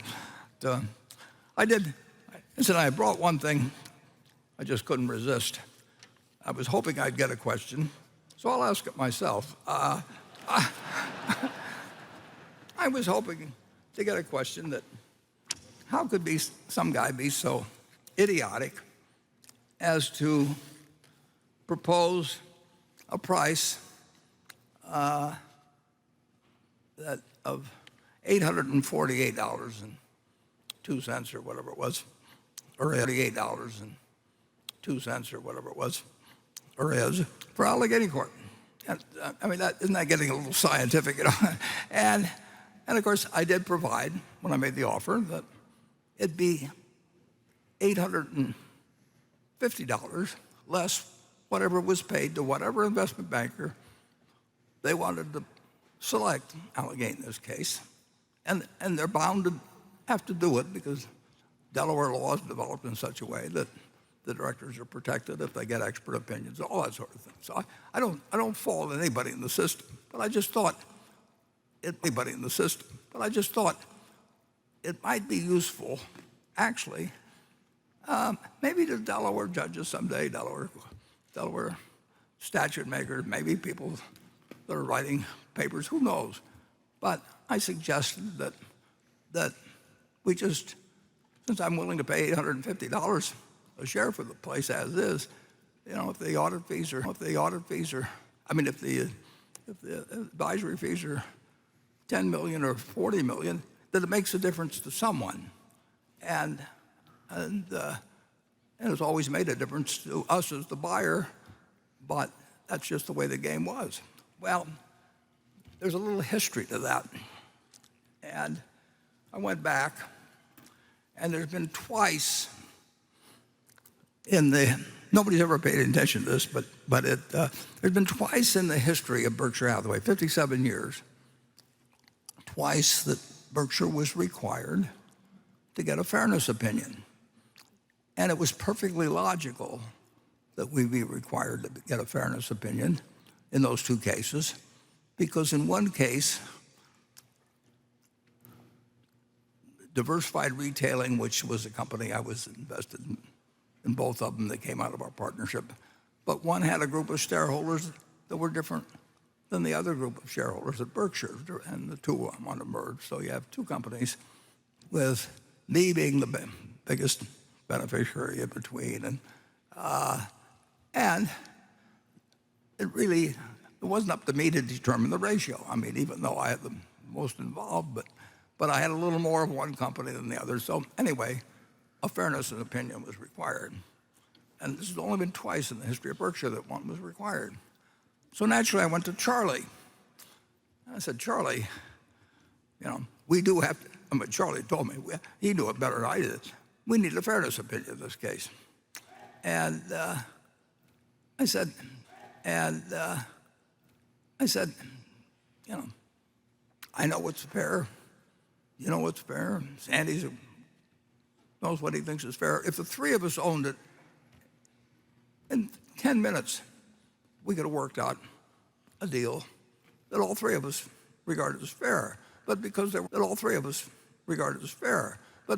public shareholders and everything, it wasn't right to do it that way. And the first one, we have two of these, but the first one was November 27th, 1970.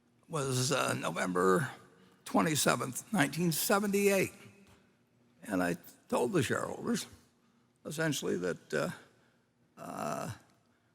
my personal belief is that both Diversified and Berkshire shareholders will benefit from the merger, but I will vote for the merger only if a majority of the shares which are voted by other shareholders of each company are voted to support it. So, which was fine. I committed myself, that let the other people decide whether this is fair. But on top of that, we needed to get a fairness opinion from an investment bank with a big name and everything.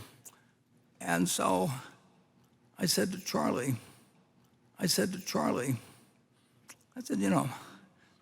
things are going for $1 million or $2 million, where they get some guy that they hired last week, and he writes up a little thing, and then we get a bill for $1 million or $2 million. They really haven't done anything. They don't know either company, and there's a million things they're not going to know about it, but they're going to write an opinion, and we need the opinion.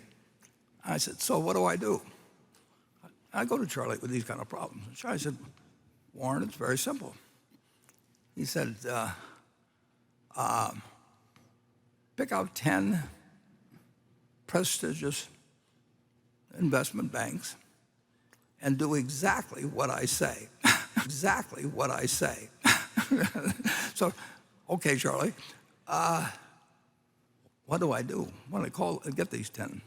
He says, well, put them in order, 1 through 10. And he said, call the guy at the top of the list and tell him you'll pay him $60,000 for doing a fairness opinion. And you know that it's an insulting price, and it's ridiculous for him to do it because it'll affect what he can get from other people down the line.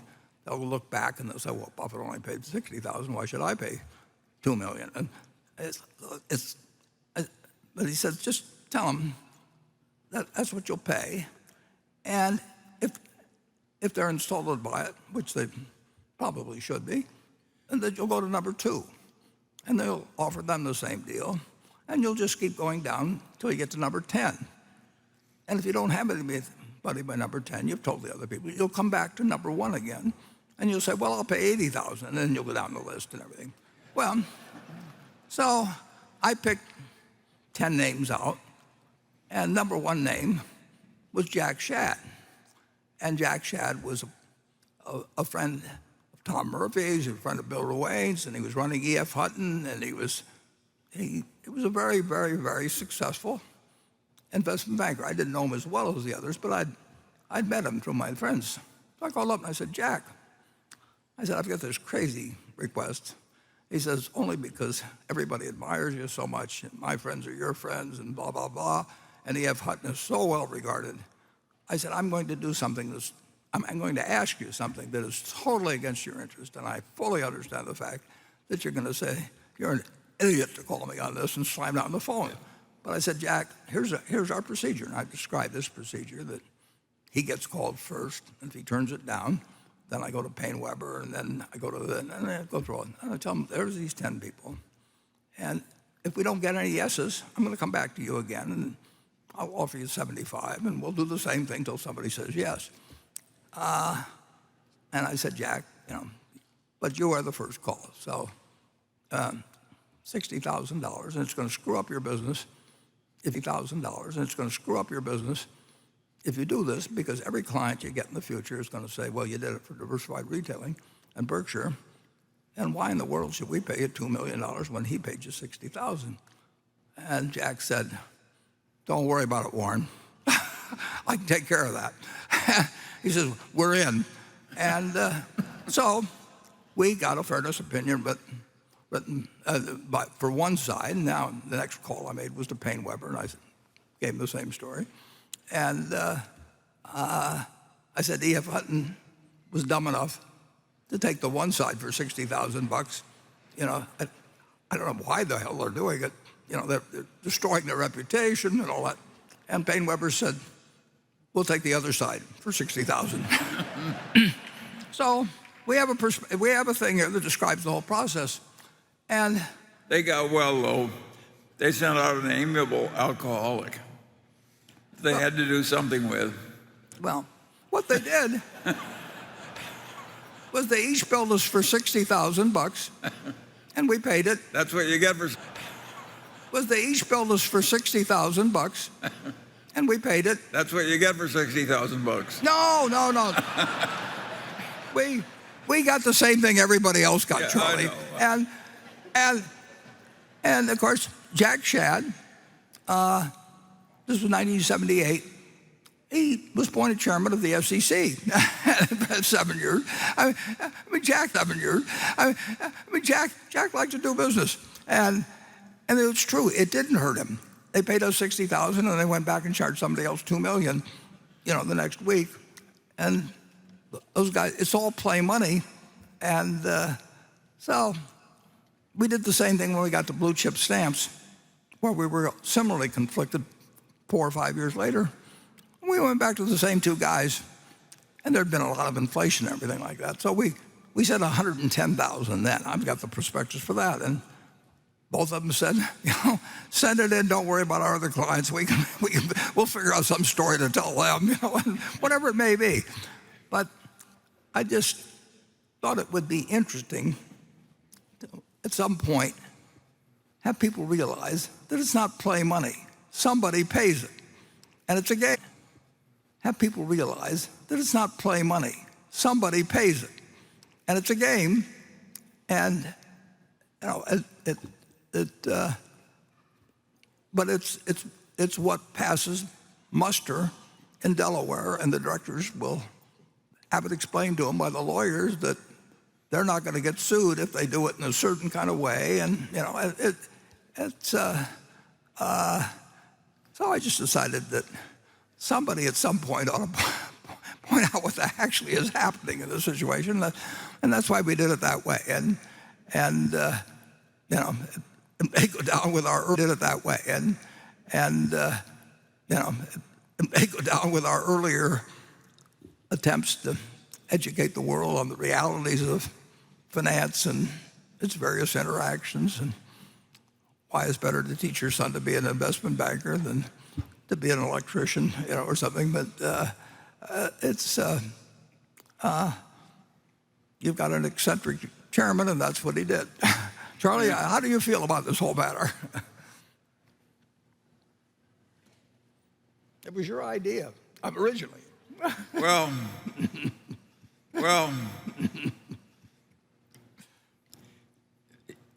we're a little peculiar. And it's not all the peculiarities are not bad. I talked to Charlie before. And I didn't talk to Charlie before I did it this time. But Charlie has given me 4 ideas this time. But Charlie has given me 4 ideas together that on extremely practical matters was so much. They just changed everything. I think you really ought to tell about the experience with the fraud claim. What? On the fraud claim, the fidelity claim with the guy, you had a very well-known insurance company that you don't have to name names, but you basically told them just raise the stakes. You basically told them just raise the stakes to make the game fair. This was back in the 1960s. Do you remember that? I don't remember. Oh, well, I do. I remember it. Well, tell it then. I remember it. Well, tell it then. Charlie had this tiny little operation which he ran his fund, also had a seat on the Pacific Coast Stock Exchange. The firm was called Wheeler Munger. It was called Wheeler Munger at first. Later it changed itself to Munger Wheeler. And Jack Wheeler said, well, pretty soon it'll be Munger and Company, but that's okay. Jack Wheeler was a very interesting guy, and he had the specialist position in General Motors and a few things. And some employee stole like, I don't know, $12,000 or something like that from the firm. I remember. He hid the trading tickets. Yeah. Some guy steals some money. And Charlie's firm, Wheeler Munger, was required to have a fidelity bond and all these things that covered dishonest employees and all of that sort. So this guy's clearly dishonest. He's clearly stolen the money. So Charlie puts in a claim for $12,000 or something like that, whatever the loss was, and sends it to this very big and prestigious insurance company. And of course, the insurance company denies his claim. They say, the guy really wasn't employed, he doesn't exist, you don't have a dog, I mean, the whole thing. And Charlie gets this letter back, and they're not going to pay the claim. And so Charlie writes a letter to this very well-known, big-name person that runs the insurance company. And he said, he said, we have this $12,000 claim. And he said, this guy stole the money. And we thought we had an insurance policy against people stealing, paid us people stole money. And he said, we're in this very interesting position because you've got a bunch of people on the payroll, and they're going to get their weekly check or monthly check, whatever they do. So they just say, we're not going to pay, and life goes on. Whereas I'm sitting here, and I've got my time. I got to work on this thing. And it isn't worth the $12,000 for me to fool around with this claim against the company, and they'll appeal it and all these things. So he said, I know that you would be offended by the thought that you might be using this inequality of bargaining position to avoid paying at the claim. That never could be your intention. So what I suggest, in order to really live up to your code of behavior, is why don't we make the $12,000 claim, we'll just multiply it by 10 and call it $120,000 either way. And if you lose, you pay me $120,000. If I lose, I'll pay you $120,000. Now it's worth my while. And he addresses the letter to the chairman and says that's the guy. He gets a $12,000 check by return mail. It's not a bad lesson. He's told me two others, but the tricks are too good. I don't even want to share them now. I may use them myself someday. Okay, let's go to Becky. We got a lot of questions on this topic. I'll ask this one that came from Raj. He says, have you changed your views on Bitcoin and/or cryptocurrency in any respect? I'm conflicted about this because his own views have slightly evolved during the past 2 years, from Bitcoin as a fraud and waste to Bitcoin is in a speculative bubble but might have some uses. Well, I shouldn't answer any questions on the subject, but I will. There's all kinds of people watching this that are long Bitcoin, and there's nobody that's short, and nobody wants their windpipe stepped on. And I don't blame them. I don't like people who step on my windpipe. But I would say this, that if the people in this room owned all of the farmland in the United States, and you offered me a 1% interest in it, and you said, for a 1% interest in all the farmland in the United States, pay our group, well, let's see, 10 trillion, pay us this bargain price, $25 billion. I'll write you a check this afternoon, $25 billion, now I own 1% of the farmland. If you tell me you own 1% of the apartment houses in the United States, and you offer me a 1% interest, so I'll have a 1% interest in all the apartment houses in the country, and you want whatever it may be for it, then call it another $25 billion or something. I'll write you a check. It's very simple. Now, if you told me you owned all of the Bitcoin in the world, and you offered it to me for $25, I wouldn't take it, because what would I do with it? I have to sell it back to you one way or another. I mean, maybe I have the same people, but it isn't going to do anything. The apartments are going to produce rental, and the farms are going to produce food. And if I've got all the Bitcoin, I'm back where whatever his name was, who may or may not have existed, was 15 years ago. If I've got it all, he could create a mystery about it.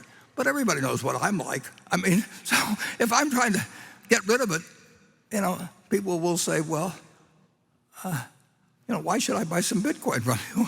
I mean, why don't you call it Buffett coin? Make your own or something. Do something. But I'm not going to give you anything for it. And you'd be right, incidentally. But that explains the difference between productive assets and something that depends on the next guy paying you more than the last guy got. Now, net, if you look at it, a lot of commissions have been paid, and there's all kinds of frictional costs that are very real that somebody has paid to a bunch of people who facilitate this game.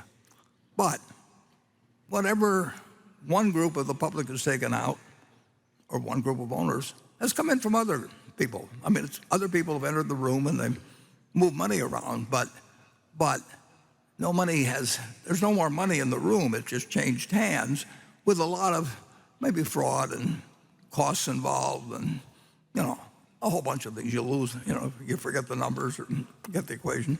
You can do that with a lot of things. I mean, it's been done throughout history. Certain things have value that don't produce something tangible. I mean, you can say a great painting, probably will have some value 500 years from now.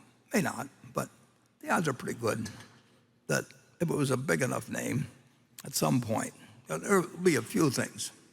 I mean, you can find something. If somebody wants to sell you a pyramid or something, and you can charge the viewers, or it'll be around a long time and won't produce anything. But people will find it interesting to go there because I've read about the pyramids. But basically, assets, to have value, they have to deliver something to somebody, and there's only one currency that's acceptable in the United States. I mean, you can come up with all kinds of things. We can put up Berkshire coins, or we can put up Berkshire money or anything like that. But we get in trouble, I guess, if we call it money. But in the end, this is money, and there's no reason in the world why the United States government, whose currency people prefer. Literally, there's 2.3, just under 2.3 trillion just of these little pieces of paper floating around some places, 7,000 for every man, woman, and child in the United States. And of course, most of them probably aren't in the United States. Who knows? But this is the only thing that's money. And anybody that thinks the United States is going to change to where they let Berkshire money replace theirs, is out of their mind. I mean, so anyway, with those few deficiencies, you can, whether it goes up or down in the next year or 5 years, 10 years, I don't know. But the one thing I'm pretty sure of is that it doesn't multiply, it doesn't produce anything. It's got a magic to it, and people have attached magics to lots of things. I mean, the gold in Wall Street, create magic. We are not an insurance company; we're a tech company. Well, they're an insurance company, but a dozen people or so have raised a lot of money. They just say, just don't pay any attention to the fact that we sell insurance. We are a tech company. Well, in the end, they wrote insurance, and overwhelmingly, they've lost a lot of money since then. You can make up things that work well in getting money from other people, and that's why. Well, I have a slightly different way of looking at it. I'll sell you some then. Well, in my life, I try and avoid things that are stupid and evil and make me look bad in comparison with somebody else. And Bitcoin does all three. And in the first place, it's stupid because it's very likely to go to zero. In the second place, it's evil because it undermines the Federal Reserve System and the national currency system, which we desperately need to maintain its integrity and government control and so on. And third, it makes us look foolish compared to the communist leader in China. He was smart enough to ban Bitcoin in China. And with all of our presumed advantages of civilization, we are a lot dumber than the communist leader in China. Yeah, and when 25% of the people of the country get mad because we've said what we've said today, just remember Charlie spoke last and was the most.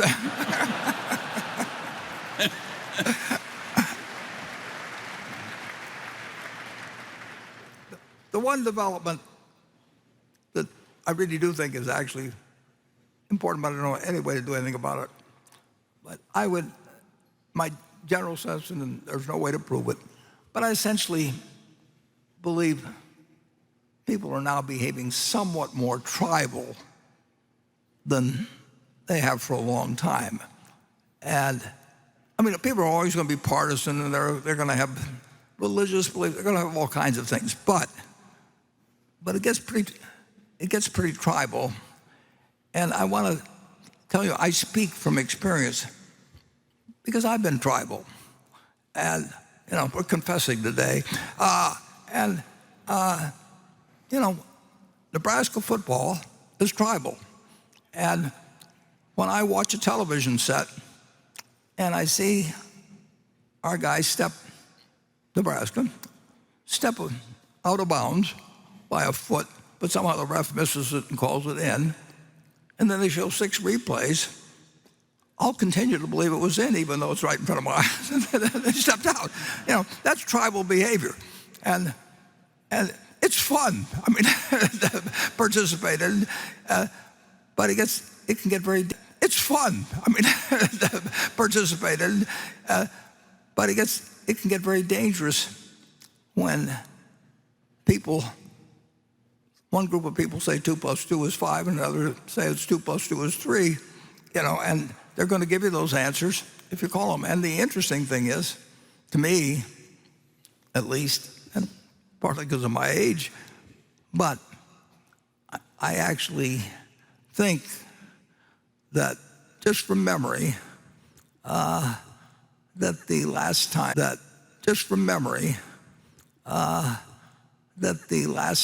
that the country was seem as tribal was actually when I was a kid and Roosevelt was in. Either you hated Roosevelt or you loved him. I mean, nobody cared about the fact Alf Landon was running or Wendell Willkie was running against him. They just had these feelings. They either had Roosevelt's picture on the wall and named their kids after Roosevelt, or they hated him. And they thought he was going to, no third term and, I mean, a million things. And the country was very, very tribal in the 30s, but Roosevelt's tribe was bigger. And in my opinion, they did some wonderful things, but I happened to grow up in a household where we didn't get served dessert until we said something nasty about Roosevelt. I mean, I'm speaking. And believe me, if you don't get dessert, you're going to say something nasty about Roosevelt. And so you trained them young and, all kinds of things. And so I think I've seen a period that it wasn't that way when, if Eisenhower was running against Stevenson or whatever it might be. I mean, people, they had a partisan behavior and they had a certain amount of tribal always, but I don't think it's a good development for society generally when people get tribal regardless. I mean,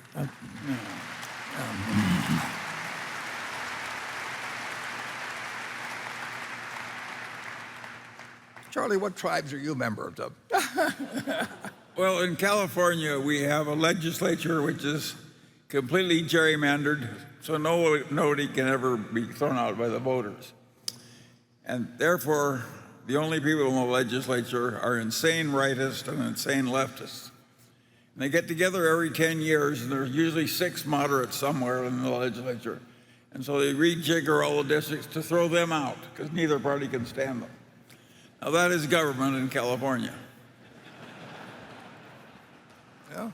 And you live there and you have to go back? Yes.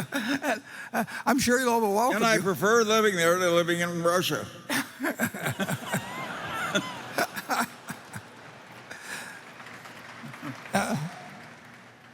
Okay, who haven't we gotten in trouble with? Who was it, Lenny Bruce, that you say, is there anyone I've forgotten to offend? The Section 10, I believe.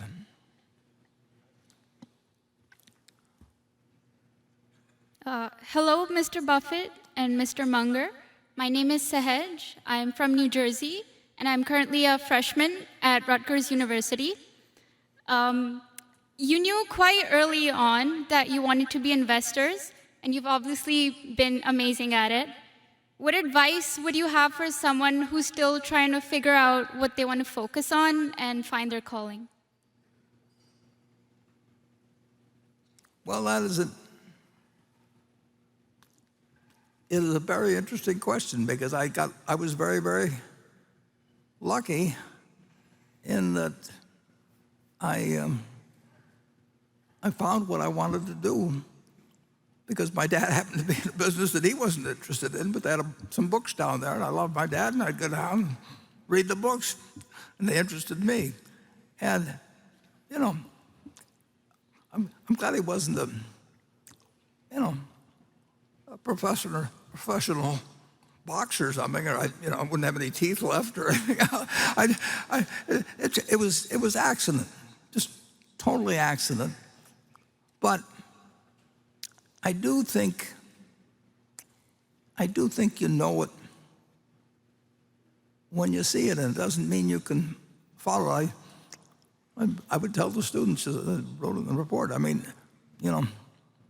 out what you love doing it. You spend most of your life doing it, and why in the world would you want to be around for a lifetime working with people that you didn't like unless you had to, which sometimes happens, and just work for whomever you admire the most.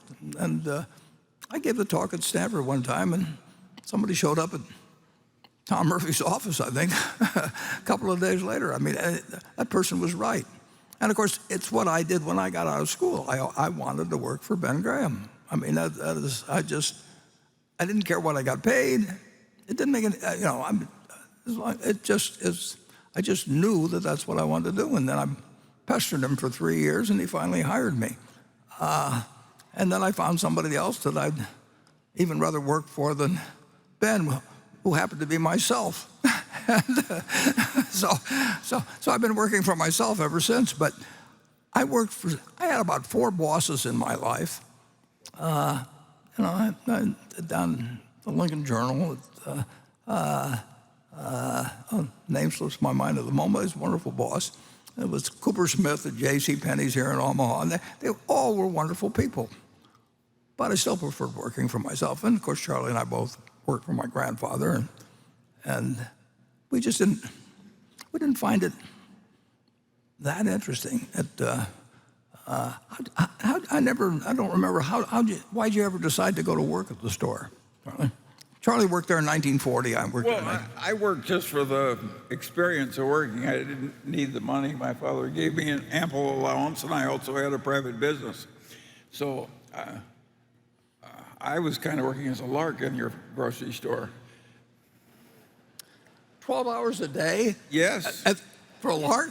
Yeah, as a lark, yes.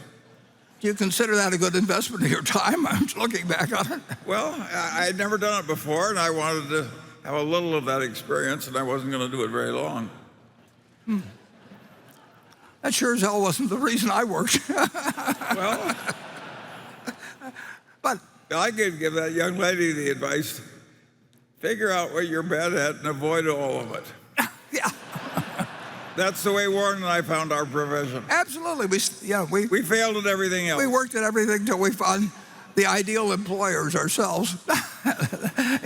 And that was something we really admired. Yeah, I know. Warren said work for somebody you admire. The only one he knew was the one who was shaving. Self-employed. You could see when he was shaving. But it isn't bad advice. It isn't bad advice. I mean, who wants this? If they've got an option. I mean, if Charlie went into the service in whatever year it was in the 40s, and he didn't really have a choice of who he was going to work for. And as I remember, it didn't really work out that well who you worked for, Charlie, did it? Well, if you stop to think about it, the two things that neither one of us has ever succeeded at. One, we've never succeeded at anything that didn't interest us, right? Right. And we've never succeeded at anything that was really hard where we didn't have much aptitude for it. Yeah, and we've been doing whatever we please for 60 years now. I mean, and we get, we have fun in our way. And I'm just amazed. You'd think if you're smart, you could do things that don't interest you well, but you can't. Well, I've certainly got a lot of examples in my own case, but we won't get into them here. And we will go to Becky. This question comes from Foster Taylor in Tulsa, Oklahoma. He said he recently listened to the Berkshire Hathaway 2008 annual meeting where you talked about global oil production. At the time, you talked about major ramifications if global oil production went below 85 million barrels in 25 years. We are at the 14-year mark and global oil production looks to be 79 million barrels. At the same time, we're depleting our strategic oil reserves. Should the United States be doing something differently, and do you see consequences to these actions in the next 10 years if we do not become more proactive? Well, Charlie's the expert on oil.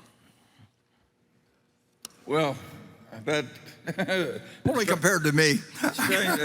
Samuel Johnson said it's hard to determine the order of precedency between a louse and a flea. It's hard to tell which of us is more incompetent in oil. Yeah, we're still competing. I have a different view on this subject. I like having big reserves of oil. If I were running the benevolent despot of the United States, I would just leave most of the oil we have here, and I'd pay whatever the Arabs charge for their oil, and I'd pay it cheerfully and conserve my own. I think it's going to be very precious stuff over the next 200 years.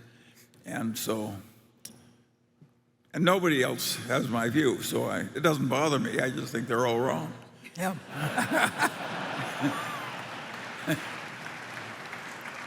Well, But at any rate, that is not the normal view. and we've been pretty flexible in our own view. I mean, actually, the federal government is serving up however many billion barrels of the stuff that into the economy, and it wasn't that long ago that the idea that anybody produced a barrel of oil was somehow something terrible. I mean, just try doing without 11 million barrels a day and see what happens tomorrow. It is something that everybody has a feeling on immediately, and this gets into a whole bunch of different tribes of sorts, and you offend an awful lot of people if you talk in any way about it. But in the end, I think, at the moment at least, most people feel that it's nice to have some oil in this country than not have it, and we're using a lot of it. And if we were to try and change over in 3 years or 5 years, nobody knows what would happen, but the odds that it would work well are extremely low, it seems to me. Charlie, why don't you say something more dramatic so you'll be the one that offended the most people? Well, if you stop to think about it, the oil industry is being so vilified now. I can hardly think of a more useful industry, and I don't know about wildcatters, but certainly the petroleum engineers I know, and the people who design our oil refineries and pipelines are some of the finest and most reliable people I know. And I see very little trouble with the oil supply thing in the United States. So I'm basically in love with Standard Oil. And I don't have this feeling that it's an evil, crazy place. I wish the rest of the world worked as well as our big oil companies. Well, we better move on to Station 11. I'm not sure whether Station 11 is operative. Well, we're here. Okay. Greetings from the overflow room. My name is Glenn Tung. I'm a shareholder from New York. This is my 20th Berkshire annual meeting, and I'm delighted that we're able to once again be here in person. You two have brought tremendous joy to all of us through the years, and speaking personally, your wisdom has not only made me a better investor, but more importantly, a better, happier person. It's a privilege and honor to thank you. So Warren and Charlie, thank you. Well, that's my kind of a question. Yeah, that's fine. Let's have more of those. Yeah. Or you can say it again. I mean, maybe you could sing it. Maybe I should quit at this point. Let him go to it. My question relates to share repurchases. Since you started buying back Berkshire shares in size 2 years ago, the repurchases have ranged between $1 billion and $3 billion per month. By my estimate, it appears that the buyback rate is about $3 billion per month when Berkshire's trading at a 20% or so discount to intrinsic value, $2 billion per month at about a 10% discount, and $1 billion per month at a 0 to 10% value. Do I have that about right and approximately right? And do any other factors influence the rate of share repurchases? Well, after you were so nice in your introduction, I have to say that, that you're actually wrong if somebody had offered us $50 billion worth of stock at a certain point in the last 3 or 4, 5 months, we'd have taken it. It's that simple. And as I mentioned earlier, we haven't bought any stock in April. It's something that when we can do it, and we know, at least we think the probabilities are very high. We certainly believe it in terms of our own evaluation and our own investment. If we think that we're improving things for the remaining shareholder, we'll buy it back. And if we don't, we don't buy it back. And if we have the choice of buying businesses that we like or buying back stock, if controlling factor is how much money we have, we'd rather buy businesses. And so it isn't, we don't stay awake at night working out formulas or anything of the sort. But we don't ever do it if we think that we're not doing something at the time. If we had a lemonade stand and Charlie and I and you owned it, and the lemonade stand was making us about $1 a week or something, and we divided it up, and you said you wanted to get out. And if you said one number, we'd have the funds in our little lemonade company, and we'd buy you out. And if we didn't like the price, we wouldn't buy you out. And it's the same way we feel. But we do feel an obligation to do things that we think are intelligent and in no way risk, absolutely no way present any risk of financial problems under any circumstances we can envision, except maybe something like nuclear war. We'll do it, but it never can be that big a factor. Certain companies, well, Charlie, I think, spoke the other day in connection with Henry Singleton. I think he bought back 89% of the company over time, and he sold stock like crazy, or issued it much earlier when it was overpriced, and he bought it back underpriced. But the key to that, of course, is having people think you're wrong in doing it. So he was able to buy a ton of it. And there's some other companies that have bought a ton of it, and Berkshire isn't going to get the chance to do that because if people think we're buying, we've got sensible shareholders, is what it amounts to. If we had the same group of shareholders that own two-day puts, and they were our shareholders, we'd buy back the whole company, in a very short period of time. But it's such an easy concept to assess. I mean, the second stock I bought City Service Preferred. That was the first one. Second stock I bought was a company called Texas Pacific Land Trust. And that came out of the bankruptcy of the Texas and Pacific Railroad back in the 1880s or something like that. And they had 3 million some acres, and they owned the minerals, and they owned the surface and everything else. But it was terrible land in the 1880s. But they had some kind of a charter that said use the proceeds from land sales. Whatever it was, they were going to buy in stock every year. And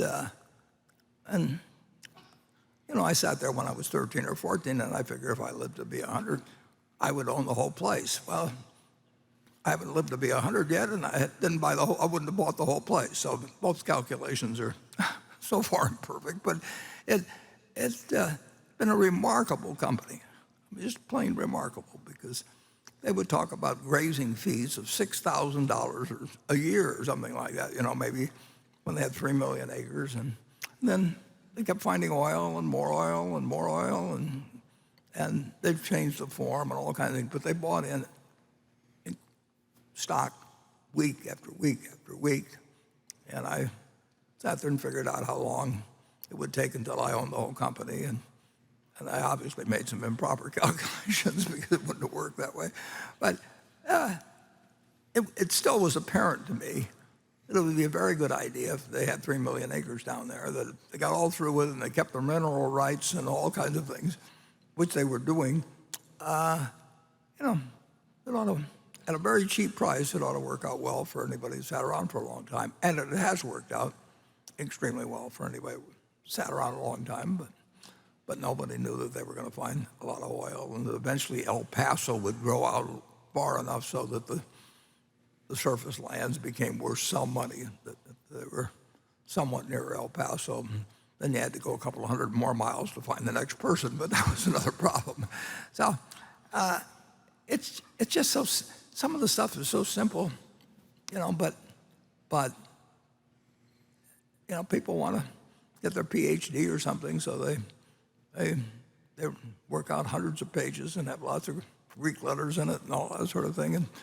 And either you're buying out your partner at an attractive price, or you're not buying them out at an attractive price. And if you got the money around to do it and the price is attractive, you don't have some other opportunities, why not do it? I mean, you got to come out ahead by doing it.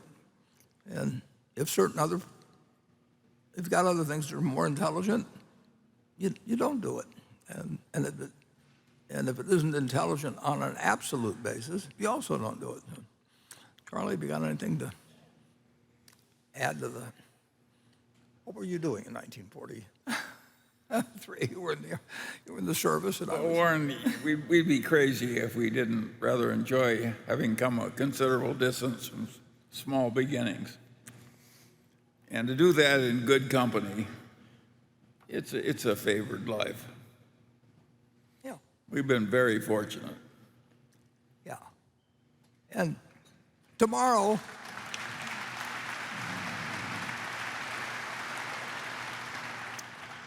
Monday, I can tell you it's almost certain that if anybody offers us, well, there'll be shares trade of Berkshire, and we won't buy any. But it's also a pretty fair chance someday a lot of shares, quite a few shares, not a lot. Berkshire's got our shareholders are too smart. That's one of our problems.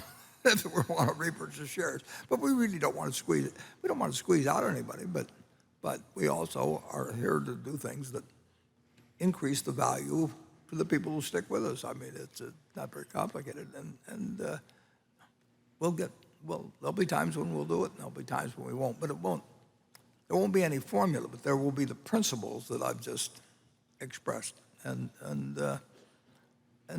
my guess is that my successor and their successor will have a similar calculation, because we're looking for people that are rational and devoted to Berkshire. So, Glenn, thanks for coming, and Becky, you're next. This question was sent in by Dave Shane from Brooklyn, New York. He's responding to something he heard earlier today. He said, in the future, will Greg be able to act with the same spontaneity that you mentioned earlier and make immediate multi-billion-dollar decisions without board approval? Well, my guess is that the board, they respond as people do. They'll put some more restrictions, or they'll put some more restrictions, or they'll have some more consultation on a lot of matters or some matters, than they do with me. I mean, they won't need to, but they'll feel that they haven't had the experience, they haven't seen them as long, and a whole bunch of things, and they'll feel that the Delaware law protects them better. And incidentally, they don't have directors and officers liability insurance. I mean, virtually every company on the New York Stock Exchange has it, and we just don't buy it. I mean, come on the board and you're a trustee for a whole bunch of people that trust you and me. I'm talking about the directors and me. Fine, but it's very interesting. People go on museum boards, and they're expected to contribute. People go on college boards, and they're expected to contribute money. And they say it's a great honor to be on a university board or museum board or whatever. It's a great honor, and therefore you should raise money for us. Well, frankly, I think our board's more interesting than being on a university board or a hospital board or something. I wouldn't know what they were talking about anyway, and on museum board or art board. So,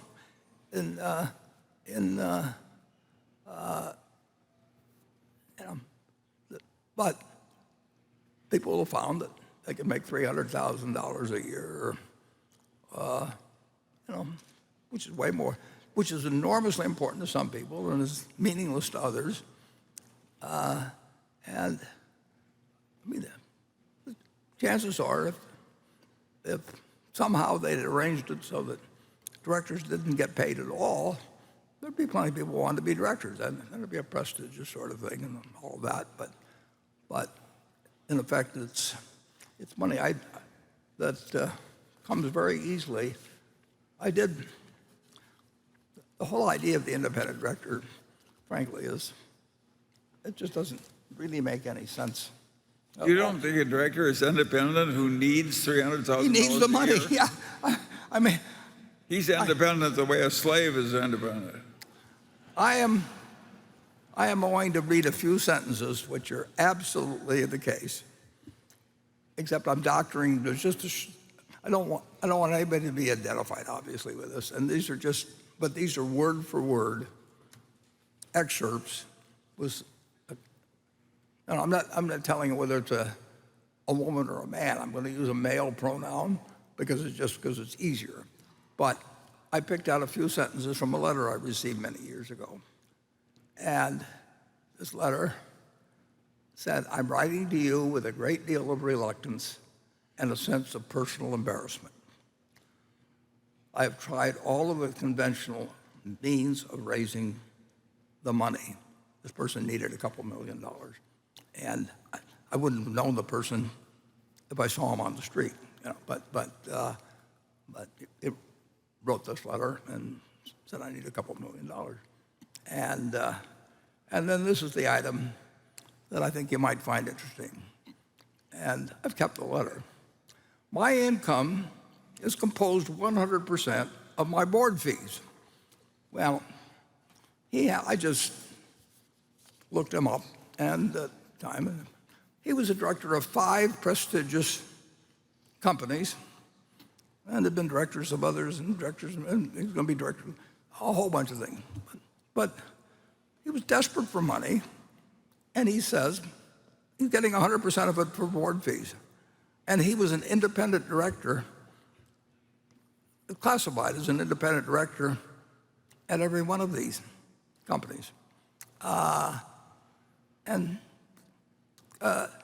It's just astounding to me that we're going to have a shareholders meeting in just a couple of minutes. We're going to start it, and it's just astounding to me that in 2006 we owned 9% of the Coca-Cola company. I mean, maybe they gave me a free Coke. I mean, but we own 9% at Berkshire Hathaway. We obviously cared about the future of the Coca-Cola company, and just so happened in that year, CalPERS and a few others recommended that we be voted against for something or other, and at one time there were 2 big institutional investors that voted because they didn't think I was independent, because Dairy Queen bought some Coca-Cola, or actually the people that had our franchises bought some Coca-Cola. I mean, do they think I can't add things and if we've got billions and billions and billions of dollars that I'm going to be compromised? But it's just nutty. And so one year my vote fell from 96%, yeah, maybe it was 98% vote approval to 84% because I forget whether it's 2004 or 2000, somewhere along the line, they just decided that I wasn't the right sort of person to be able to handle these responsibilities. And the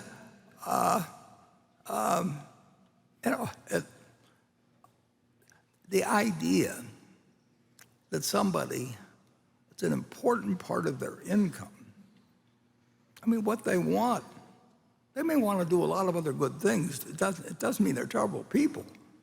But if the difference is whether how you live, and in this case, whether the person would go broke, how in the world you can call somebody like that independent and say that anybody owns a lot of, maybe Walter Scott's, not independent, or maybe, it's just ridiculous. But it's the way the rules are, and we follow the rules, but. Well, they don't want them just independent now. They want 1 horse, 1 rabbit, 1 cow, 1 whatever. I mean, I feel like Galileo. Independence is not enough. You got to have a very diverse kind of independence. Yeah.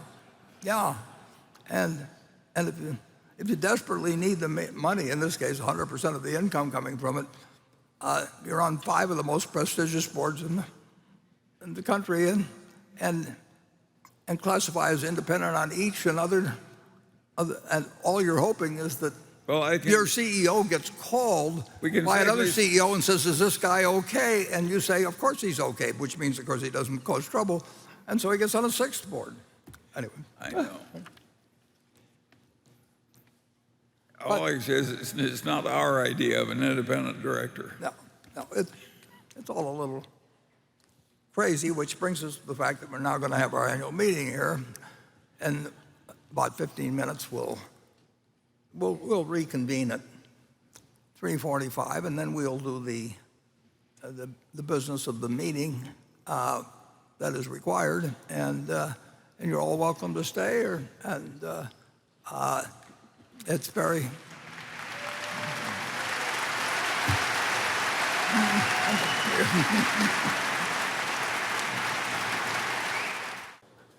We're now come to the moment you've all been waiting for.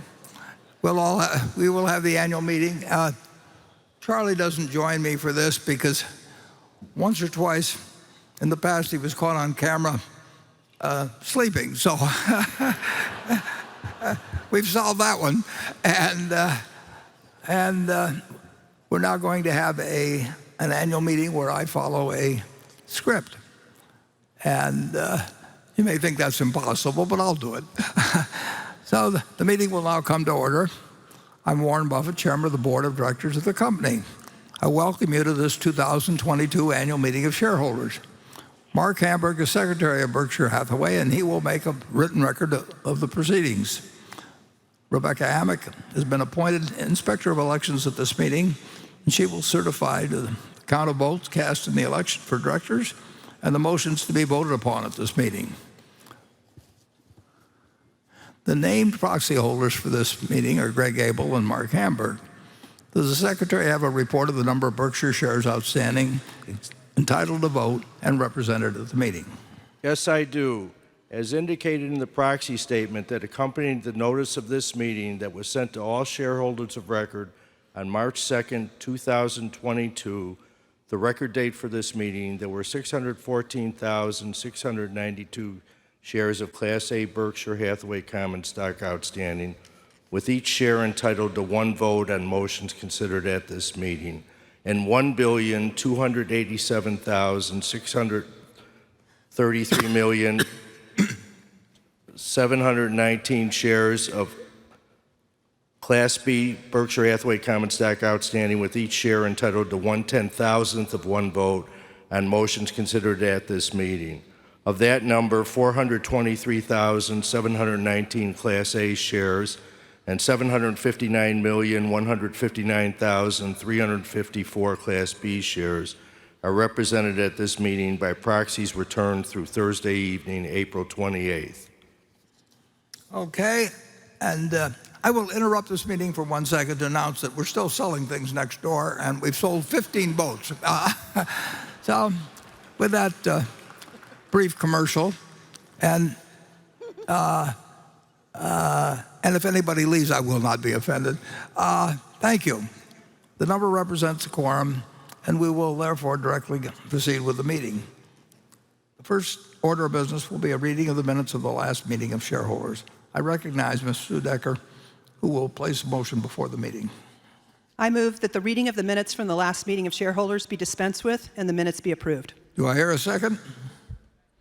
I second the motion. The motion is carried.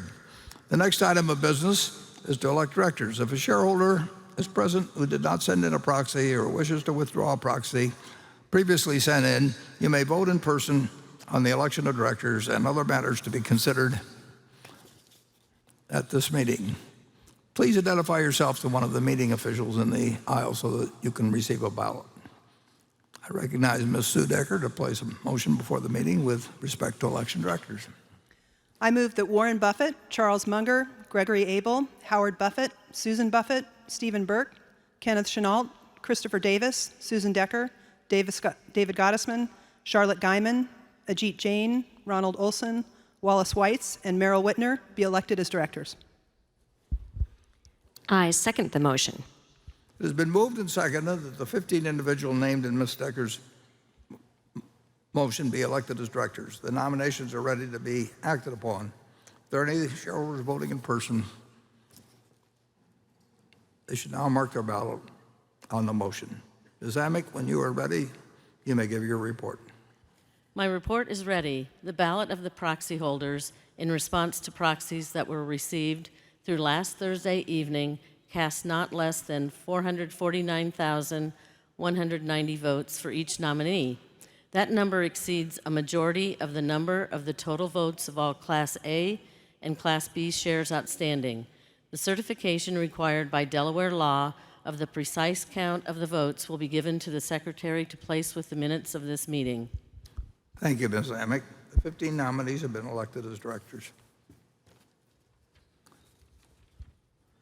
The next 4 items of business relate to 4 shareholder proposals that are each set forth in the proxy statement that can be accessed at BRK.A.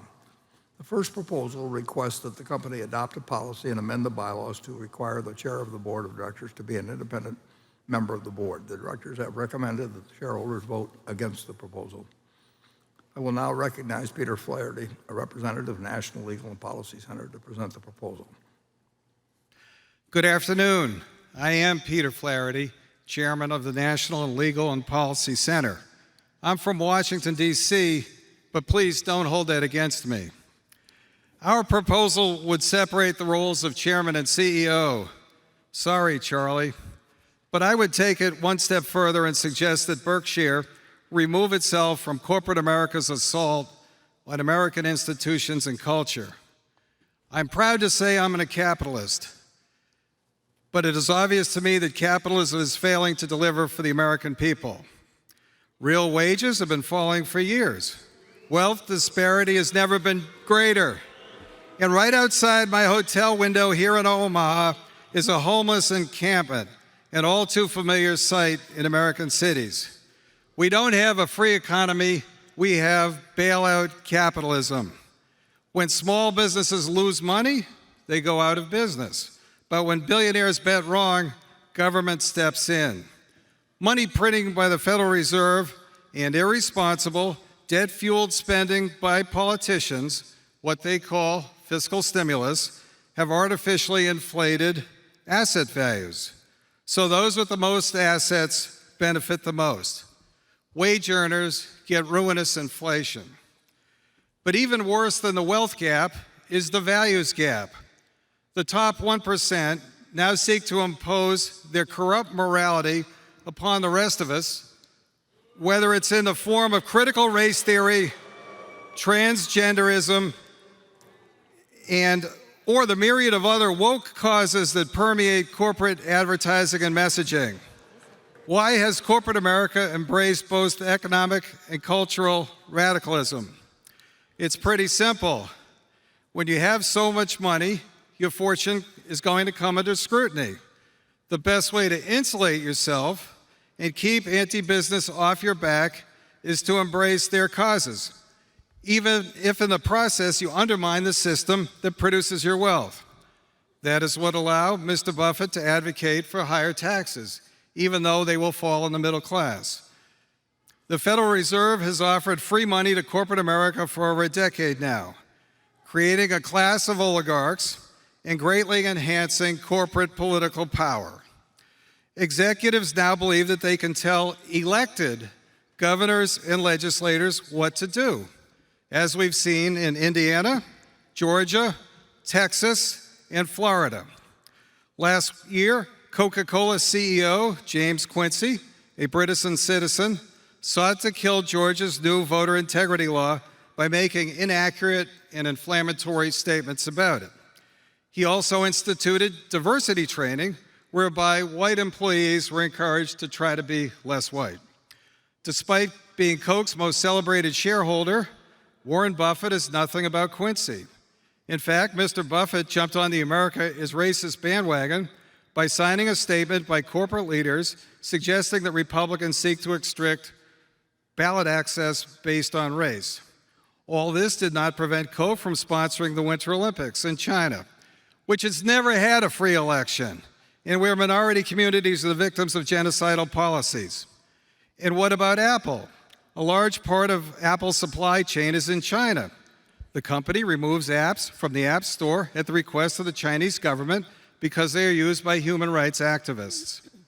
And of course, Apple is the world's most successful corporate tax minimizer, famous for routing profits through offshore tax shelters. Over at American Express, the company instituted an anti-racist initiative for employees that teaches that capitalism is fundamentally racist and requires workers to engage in an exercise to determine whether they are the oppressor or the oppressed. Activism by woke CEOs may be reaching its limits. The people of Florida are fighting back against Disney's Robert Chapek, who not only embraces the view that gender is a form of oppression, but that kindergartens must be forced to confront it. Mr. Buffett has praised the brand endurance of Disney's characters and the trust parents place in its content to be safe and appropriate for children. But now the company is adding warnings to Dumbo, Peter Pan, and Aladdin about the stereotypes they allegedly portray. And poor Prince Charming has been excised for kissing Snow White, quote, unquote, without consent. Warren Buffett has yet to address the crisis dripping corporate America, and I fear he never will. Yes, Berkshire may be a holding company, and Mr. Buffett may stay out of the way of managers. But what happens when these executives use their companies to wage a social revolution that most Americans don't want? Is he not responsible? He can't have it both ways. In this country, wealth has been admired and even celebrated because our system allows anyone to become rich. But what happens when Americans suddenly find their history and future under attack by corporate America? The social compact that permits such affluence will be broken. Mr. Buffett, if you are the face of the capitalism, why don't you do something to save it? Thank you. Okay. Thank you, Mr. Flaherty. Well, if there are any shareholders voting in person, they should mark their ballot on the motion. Ms. Amick, when you're ready, you may give your report. My report is ready. The ballot of the proxy holders in response to proxies that were received through last Thursday evening cast 72,298 votes for the motion and 421,181 votes against the motion. As the number of votes against the motion exceeds a majority of the number of votes of all Class A and Class B shares properly cast on the matter, the motion has failed. The certification required by Delaware law of the precise count of the votes given to the Secretary to be placed with the minutes of this meeting. Thank you, Ms. Amick. The proposal fails. The second proposal requests that the company publish an annual assessment addressing how the company manages physical and transitional climate-related risks and opportunities. Directors have recommended that the shareholders vote against the proposal. I will now recognize Tim Youmans, a representative of Federated Hermes, to present the proposal. I thank the chair, the board, and fellow shareholders. I'm Tim Youmans, lead North America EOS at Federated Hermes, here today to talk about ballot item 3, a proposal that is co-sponsored by Brunel Pension Partnership Limited, represented by EOS, Caisse de Dépôt et Placement du Québec, California Public Employees Retirement System, and State of New Jersey Common Pension Fund D on behalf of their combined millions of ultimate beneficiaries.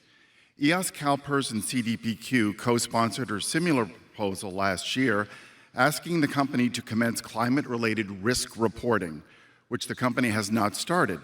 The context for this year's parent company climate reporting proposal is, however, different in 3 ways. First, we've added New Jersey Common Pension Fund D. Second, we stand before this annual meeting of shareholders, backed by, in our estimate, the majority of non-insider votes cast at last year's annual meeting. We provided the company tallies showing that the majority of non-insider votes cast supported last year's proposal, and Glass Lewis has also corroborated this result. The company disagrees, but has not shared its reasoning. Third, the parent company began engaging with the co-sponsors this year, and the company recently published a supplement to the chair's letter from Vice Chair Abel discussing climate change matters in the company's energy and rail subsidiaries. Also, the parent company's audit committee has amended its charter to now include climate risk oversight. We welcome the company's new engagement approach, Vice Chair Abel's supplement, and the revised audit committee charter. However, these changes do not address in any meaningful way what last year's non-insider majority-supported shareholder proposal asked for, and what this year's ballot item 3 asked for, which is that the parent company should, A, commence annual climate-related financial reporting for its subsidiaries where material, and for the parent company as a whole following the recommendations of the task force on climate-related financial disclosures. B, explain how the board oversees climate-related risks for the combined enterprise. And C, explore the feasibility of the parent company and its subsidiaries establishing science-based greenhouse gas reduction targets. Here is why all shareholders, including the non-insider shareholders who supported last year's shareholder proposal, should once again this year tell the board to change course and support parent company climate risk reporting. Vice Chair Abel's supplement talks about emissions reductions. We ask the parent company to report on climate-related financial risks, not just emissions reductions, as these risks may be material. Abel's letter also talks about emissions reductions in rail and energy, two of the 4 giants of Berkshire Hathaway, as they are referred to in the chair's annual letter. What about climate risk in insurance? The company has 60 subsidiaries and more than a few large investment holdings. The company should disclose material climate-related financial risks beyond rail and energy in a composite parent company picture. We asked the company to allocate a small portion of its more than $100 billion in cash equivalents to climate risk reporting at the parent company level. Climate financial risk may be significant, even material at the parent company.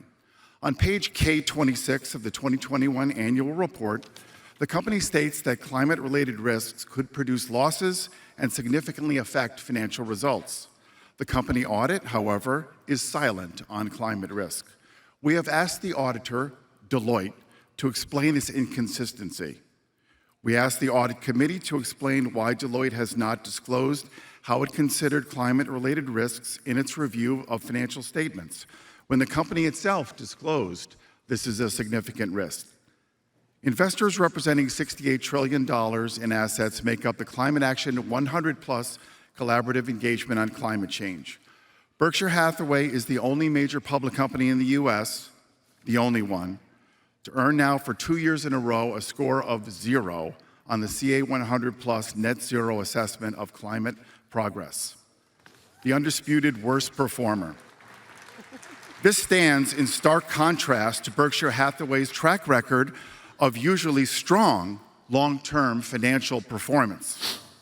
In response to last year's non-insider majority shareholder vote, the company has made a start towards climate action. Much more is needed. Vice Chair Abel is the named CEO's successor. His annual meeting remarks, both in 2020 and last year, and his recent letter show he has a solid grasp of climate risk. We ask Vice Chair Abel to commence climate risk reporting at the parent company level. This would give the company a head start in complying with the SEC's new proposed climate disclosure rules that ask for more disclosure than we asked for in item 3.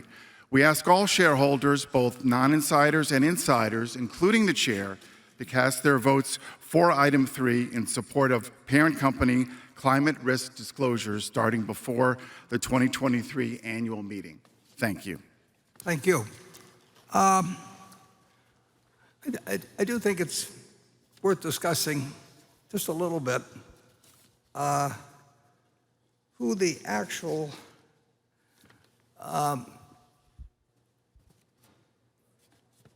the actual constituency is of public pension plans. It, generally speaking, we hear from various pension, it's not limited to California in the least, but saying, they're protecting the holders of the pensions and the retired people and all of that. And therefore, they're usually suggesting that something that we may or may not agree with in terms of whether it's actually in the economic interest. But they do, and they honestly feel, incidentally, that they are representing the pension holders. People are going to get these checks every month now. They're getting them now. They may get them later. It's a very understandable position. But of course, in essence, that's not who they represent. The people that are promised the pensions, whether it's in California or any other state in the union, they're going to get their checks. It's obvious. The United States, American people of California, are simply not going to stand for the fact that people don't get their checks. So one way or another, they're going to get their checks. And to the extent possible, the states will attempt to realize from the taxpayers of the state in the future enough money so they can pay the checks. I mean, that's why states have adopted pension plans and that sort of thing. And many of the states have found their taxes to go up. I mean, in effect, no state government, public opinion in the United States, they're not going to allow people not to get their pension checks. And the state does have the right to tax income and property and various things of people within their state. And they'll exercise the power, or they'll look to the federal government for grants, or they'll do anything. But the one thing they aren't going to do is stiff the pensioners. So you're probably representing, if you're on a public pension board, you essentially are representing the future taxpayers of the state. Now, there's one problem about future taxpayers. They can leave the state. And it gets awkward in certain states, particularly when people start leaving the state, because the revenue that goes with those people from income taxes and sales tax and so on. So people have a fair amount of freedom of movement. They don't feel the same way about U.S. taxes. Not very many people are going to move from one place to another, but they may even be, in the United States, they move. And it's gradual. Sometimes it isn't so gradual. And of course, as the tax base goes down, the past pensions stay. So they become kind of like an aging steel company or something of the sort, that whatever it may be, where the pension plans may become insolvent, but they're going to keep paying the people, just like we're paying on, we've adopted certain policies on multi-employer pension plans and so on in the country. The United States is not going to stiff a bunch of people, particularly people that vote, but the moral feeling is to do it. So the people that the trustees should be worried about, because they, of course, is the future taxpayers. And if they really mess things up, those taxpayers become more and more likely to leave, and it has a lot of effects. Interestingly enough, one of the calculations that might go on in Berkshire's mind, if we're going to build a plant someplace, it's going to sit there for 50 years, is whether there are going to be any people around that are going to pay the tax and we can't move our plant. So all these invisible decisions go on all the time. And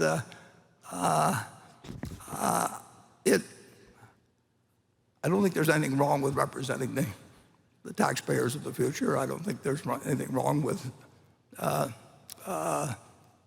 sitting on a pension board, but I do think they ought to actually figure out who really is, they really are representing, and they're representing future taxpayers. And in some cases, they're creating some tremendous problems for future taxpayers because they're like politicians. I mean, they've got promises they're going to fulfill, but they've got to do it from revenue that comes in the future, and they can't print money, and people can leave their state. So it's an interesting set of problems, and I can't resist mentioning in 1991.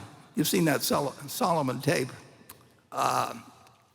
when Solomon essentially might or might not have gone down the drain and had a bankruptcy which was, in my opinion, would have spread like wildfire. And who knows what would have happened, just like in 2008 and 9, when Lehman fell and a few things. I mean, who knows what's going to happen after something like that. So Solomon was bigger relatively by far than Lehman was in 2008 and 9. And on a Sunday in August, the Treasury Department, the Securities and Exchange Commission, the Federal Reserve, all decided on a Sunday that something they did on Sunday morning really was a mistake, and that they better change it on a Sunday or the whole economic system might go down the tubes. And in this book, which we have for sale out here, the other $1 Trillion Triage, in the first early page, it describes that period.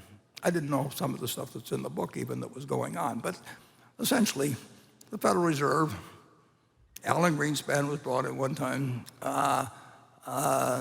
Jerry Corrigan was there, Nick Brady was Secretary of the Treasury.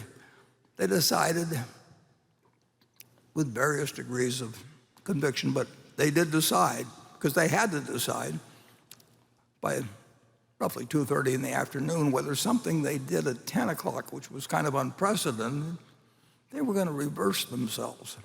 Now, can you imagine trying to get institutions like the Federal Reserve and the Treasury Department to reverse themselves? But they did realize that they had probably done something that was going to cause a huge bankruptcy, which could turn into a whirlwind in Wall Street. So they reversed themselves, and tells the story in this $1 Trillion Triage. And I knew some of what was going on. There was other parts I didn't know what was going on. Anyway, all of those institutions reversed themselves very reluctantly.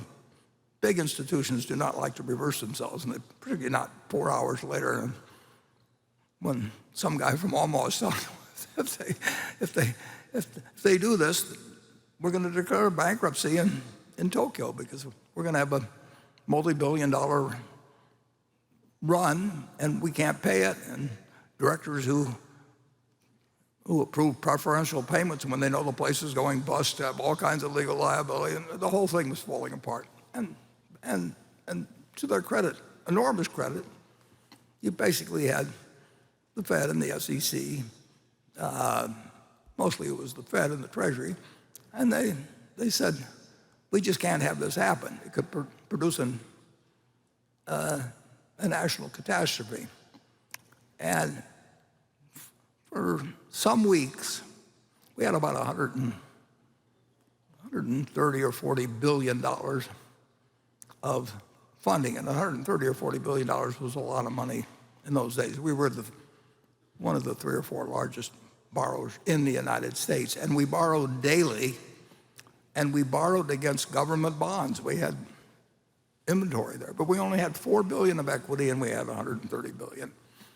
And there was a guy, a wonderful guy, John McFarland. He was the treasurer.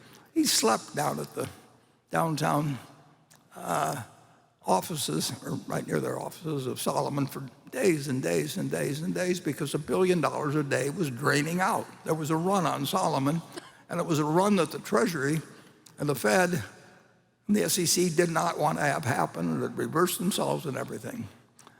And a few days into it, for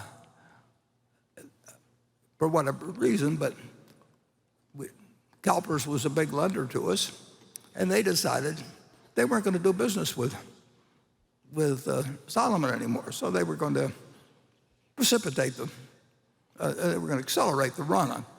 And they announced one day that they kind of approved of everything that was going on, but they just didn't want anything to do with us, even though we were giving them government bonds as security. And this was accentuating the problems for the Federal Reserve, the U.S. Treasury, and the SEC, and no one knew how it was going to come out. But they pulled, and other people pulled, and John McFarland stayed downtown and kept trying to raise $1 billion every day to pay off people in terms of ruin that was occurring. And the Fed did not want this run to get out of hand, but they couldn't give us the money, and the Treasury didn't want the run to get out of hand, but they couldn't give us money, and so on. And it was a terrible problem. And CalPERS, like I say, they said, well, we don't want anything to do with these guys, so we won't lend on government securities, even though the loan is good. And then a little later, they sent word to me that if I would come out to California and talk to the people, the trustees, that the thing would be considered. So that was what they wanted as part of their deal, not to keep participating in this run and take a different position. And I never would have done this for anything except for the fact that it was Solomon. I mean, so basically I got on a plane and I flew to California and I met with the CalPERS people, and I wasn't charging them anything. If I'd been charging them a lot of money, they would have paid attention, and they still paid attention. They were very nice to me when I went out there. And I talked to them, and they were happy, and they clapped, and they didn't pay any attention to what I said because I wasn't charging them a big fee or anything of the sort. And I went back to New York, and then they started doing business with us and announced that really they had decided Solomon was fit to do business. So I have a little bias in terms of when they come around and they present a proposal, and they say that in their proposal, and this is in our proxy statement, and we filed this with the SEC. We're not going to say it if it isn't true. And basically, they make a mistake. They and some other people that do this, they make a mistake and say something about the shareholders voting. It says the 2021 annual meeting, this is part of their supporting proposal, where a significant majority of non-inside shareholders supported a similar version of this resolution. Well, we say in our response, the proponent's assertion that at the 2021 annual meeting, a significant majority of non-inside shareholders supported a similar resolution is incorrect. In fact, a significant majority of such shareholders did not support the proposal. That's either true or false. And I have the last report submitted by that same firm and that handles our material and at Broadmoor, what is it, Broadbridge. And it reports the number of shareholders. It's the last day before the voting or something like that, and it's got the number of shareholders that support us and are against us, and it's 4-1 in our favor and something like that. And it just doesn't make any difference to them. I mean, it's fascinating to me that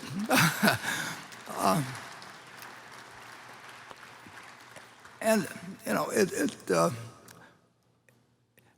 I would be willing to wager somebody if we could find an impartial judge that if you go to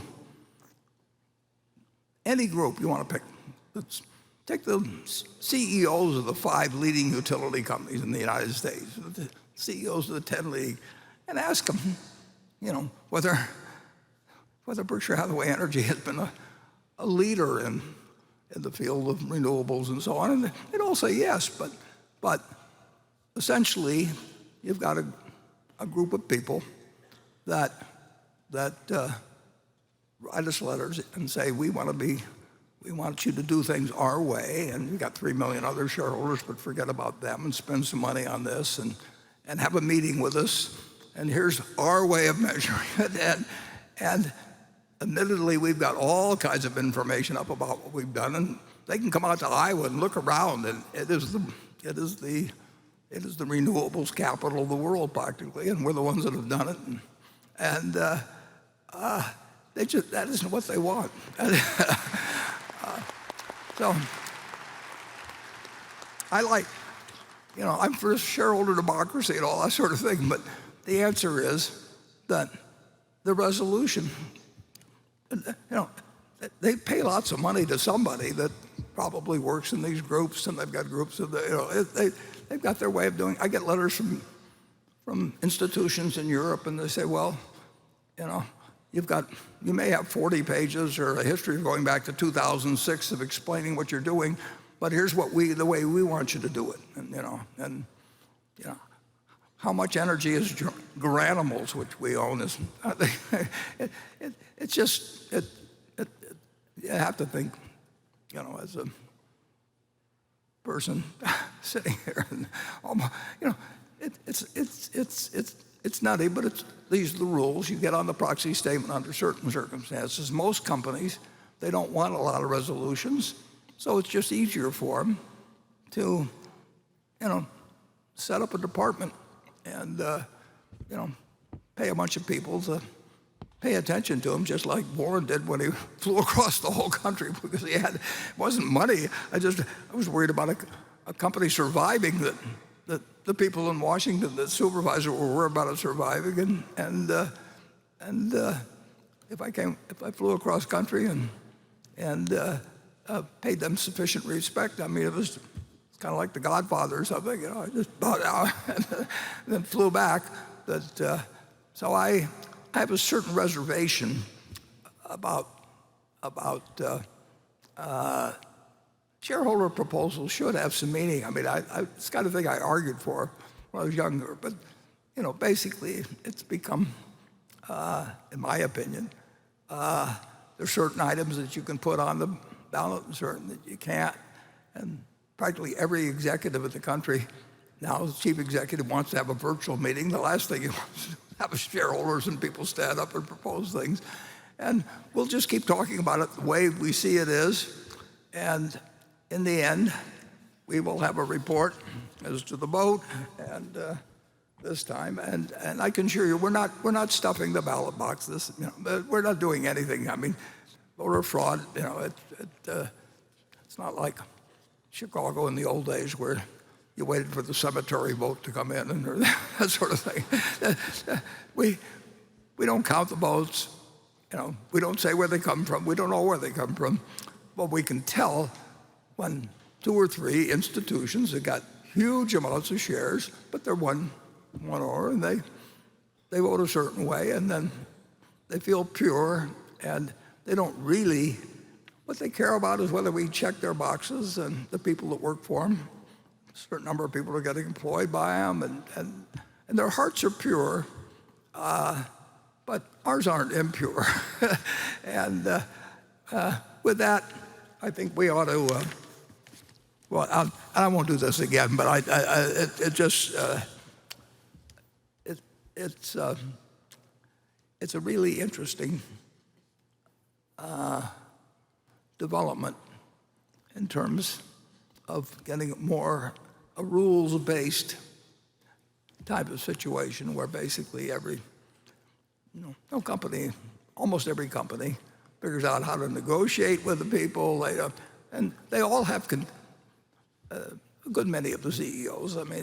They just figure it's something that they endure in the business, and they set up a department to answer the questions and meet with the people and show the proper respect and so on. And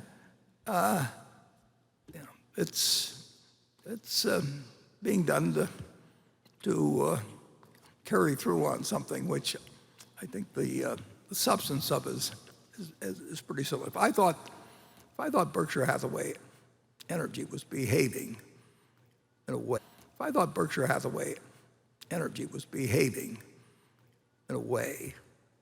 that was bad for society, worse than other utility companies, but no company, And the reason, of course, is that we don't take dividends out of it. So we pump tens of billions of dollars into the business. In fact, every utility pays out the dividends. And it's not the fault of the utility management. That's just a policy that's been the case in the utility industry. But they don't really have much cash left over. And we have plenty of cash, and we'll put in more cash, and we're willing to build, whatever amount of transmission lines and all kinds of things that would be helpful to the country. And we're doing a fair amount of it, but we could do a whole lot more. And we're better positioned to do it, really, than any utility company in the country. And I think if you talk to other utility executives, I don't advise you to go and put them on the spot or anything, but they would agree. But they also know that their life is easier if they just have somebody to take care of people that want to be catered to, basically. And I catered to them at the time of Solomon in 1991 because 8,000 people were working there, and John McFarland was trying to raise $1 billion a day, and the Treasury and the Fed and the SEC wanted us to stay alive. And in effect, that caused me to go and pay my respects to the Godfather, and I came back. But I do think a little background is kind of interesting on this. And with that, we'll ask Ms. Amick, can you give your report?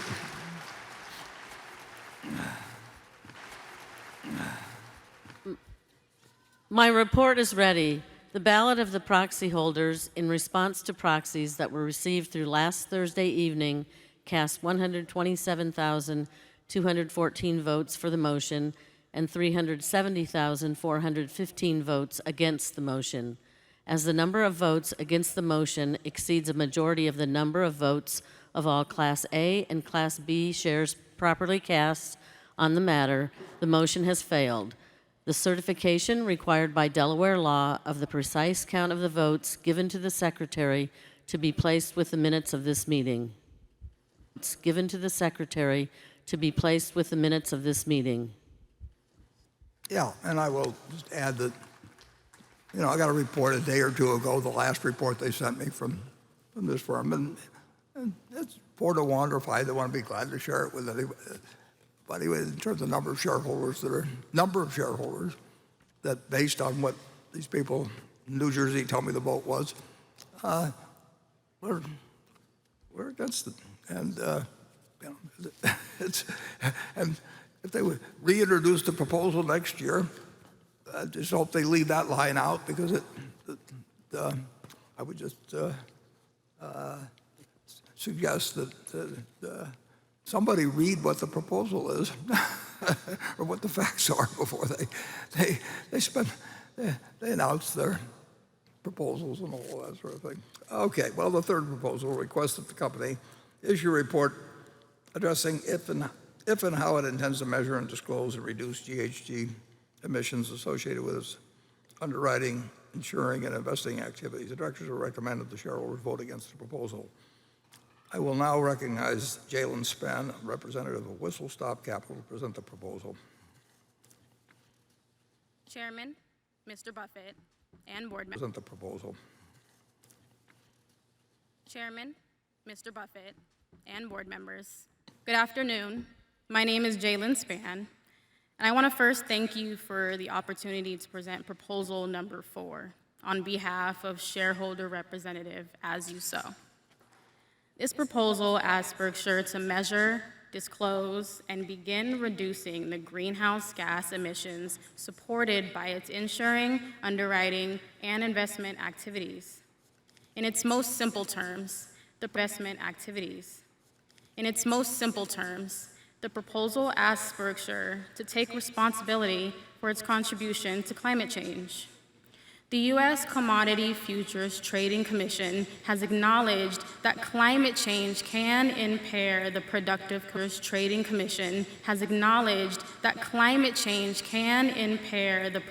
capacity of the national economy.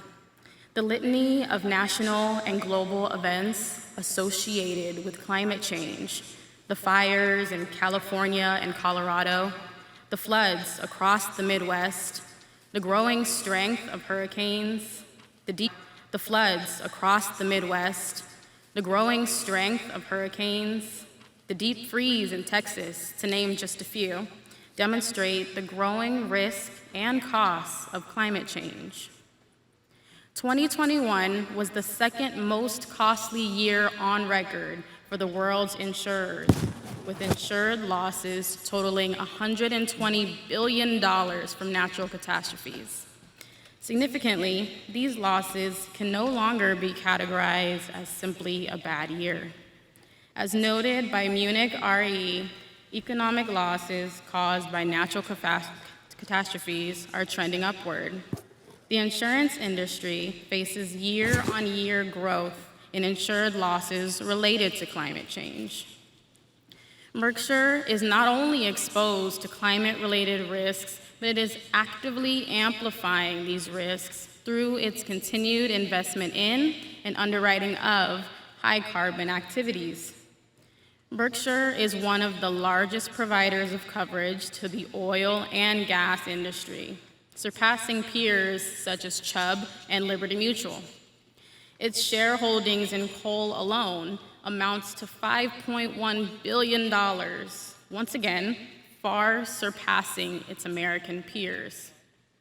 A financial institution's investment and underwriting activities are by far the greatest source of its total carbon footprint, highlighting the need for Berkshire to measure, disclose, and begin taking responsibility for the emissions it enables.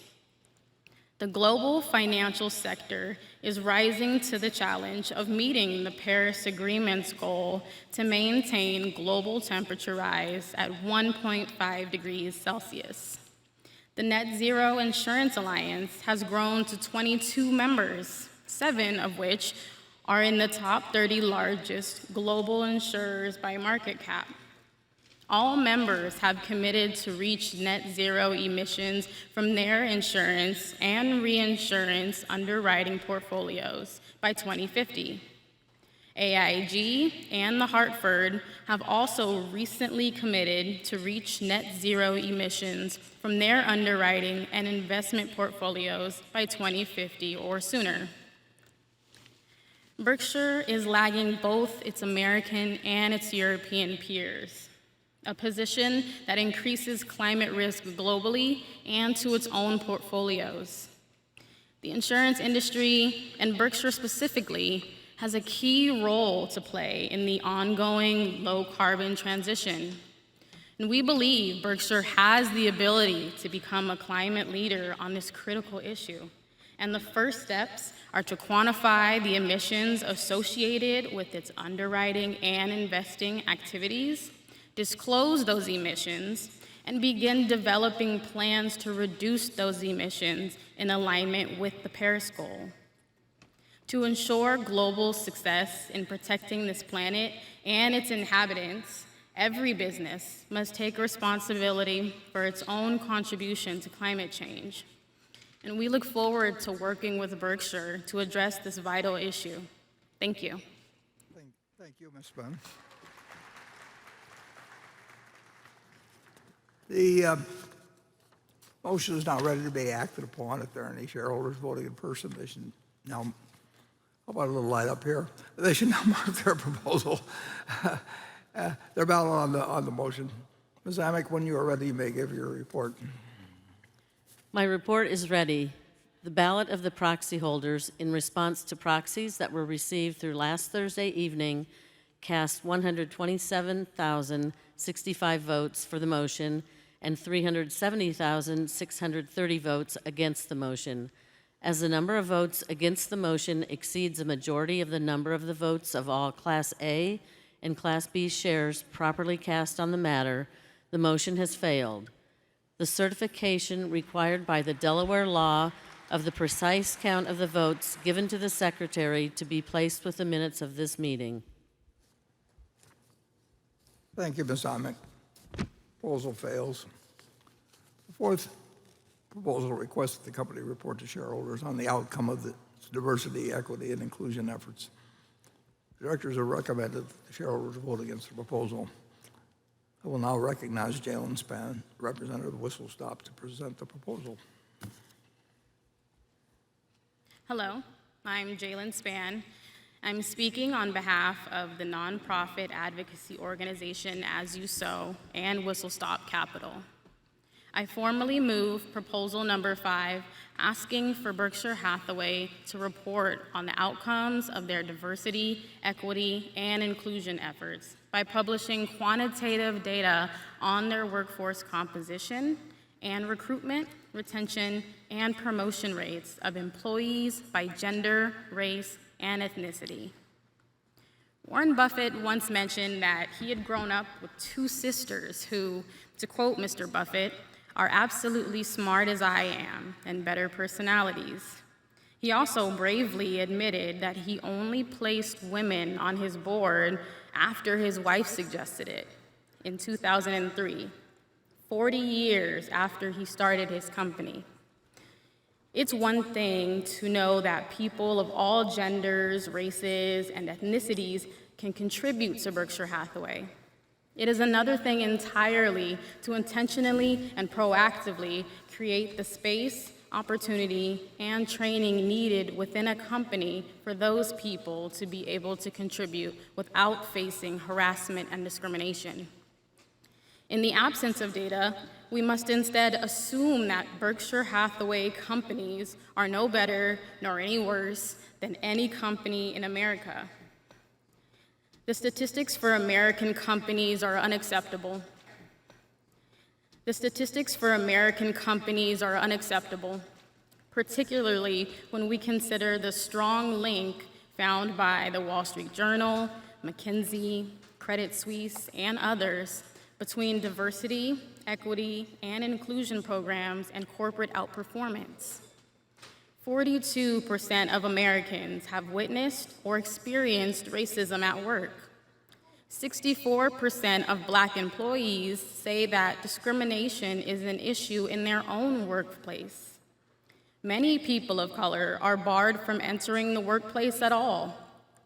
A meta-study reviewing data from 1989 to 2017 found that, on average, whites received 24% more callbacks than Blacks and 36% more callbacks than Latinos. If we take a look at Berkshire's executive team, we can see that headquarters should be proud of the gender and racial diversity present in its leadership team. The culture that exists at Berkshire Hathaway headquarters appears to be one that recruits, hires, promotes, and retains diverse employees. Mr. Buffett stresses the importance of culture and the value that it has on the long-term success of a company. He said that culture, more than rule books, determines how an organization behaves. Investors are looking for assurances that this culture is successfully implemented within the famously decentralized Berkshire Hathaway companies as well. In order to allow their investors to understand their workplace diversity, 87 of the S&P 100 companies have released or have committed to releasing their EEO-1 form, which is a standardized government-mandated accounting of gender, race, and ethnicity breakdown by employment levels. By contrast, of the more than 60 companies Berkshire owns, only one has publicly released this form. One company. This is not the leadership that Mr. Buffett is known for. The company's inclusion data, the hiring, retention, and promotion rates of diverse employees must also be shared. Rates of diverse employees must also be shared for investors to have a full understanding of the actual experience of not only Berkshire's employees, but of its portfolio companies' employees as well. The board has released insufficient information to assure investors that it is attentive to diversity, equity, and inclusion at Berkshire Hathaway companies. We encourage transparency, even in the face of imperfection. in order to show that the company's transparency, even in the face of imperfection, in order to show that the company's leaders are truly committed to change and to attracting, retaining, and promoting the best possible employees. Thank you.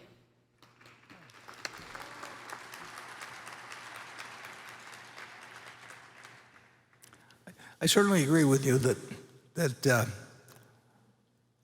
my sisters were better looking, smarter, had better personalities, and in 1930, they had a father and mother, teachers who loved them like they love me. And if I'd been born female, black, in various other countries, I would not have had remotely the life I've enjoyed. But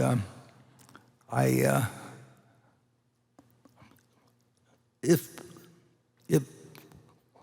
what the people at the top believe is important in terms of how our subsidiaries behave, there's everybody that runs any one of our subsidiaries knows how I feel. They also know that they're in charge of their own business. And that we think we've got great leaders in virtually every company we have. Every now and then we find we've made a mistake, obviously. But if the idea that I should replace any of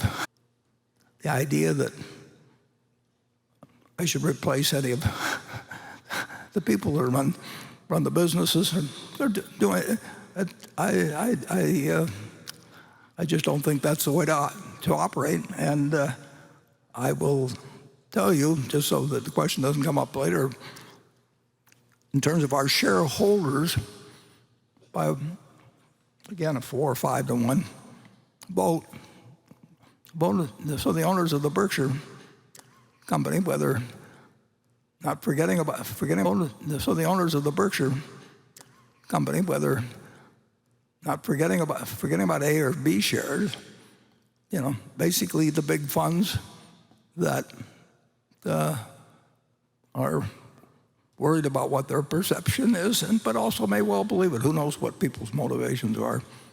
Somebody said that the word motivation should never be used in the singular because you really don't know. But the one thing is that it's very hard to find people that are running big institutions that are acting against their self-interest. Now, it doesn't mean they're acting for their self-interest necessarily. They're acting for a lot of reasons. But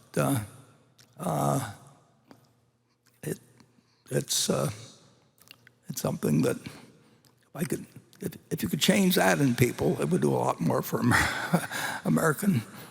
If you could change that in people, it would do a lot more for Americans in the future. But you basically can't change that. I mean, it's a situation of how people behave in protecting essentially their own interests and their own interests 40 or 50 years ago was essentially to regard corporate America as a boys' club, and that's not acceptable anymore, so they changed, but they haven't changed as much by a substantial margin in relation to blacks. And that's where we are as a society, but overwhelmingly, our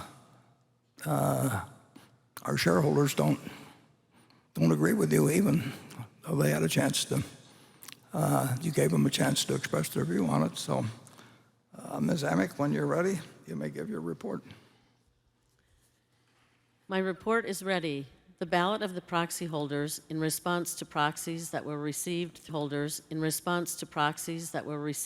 last Thursday evening cast 123,614 votes for the motion and 373,925 votes against the motion. As the number of votes against the motion exceeds a majority of the number of votes of all Class A and Class B shares properly cast on the matter, the motion has failed. The certification required by Delaware law of the precise count of the votes given to the Secretary to be placed with the minutes of this meeting. Thank you, Ms. Amick. Proposal fails. I move that this meeting be adjourned. I second the motion to adjourn. Motion to adjourn has been made and seconded. The meeting is adjourned. Thank you all for coming.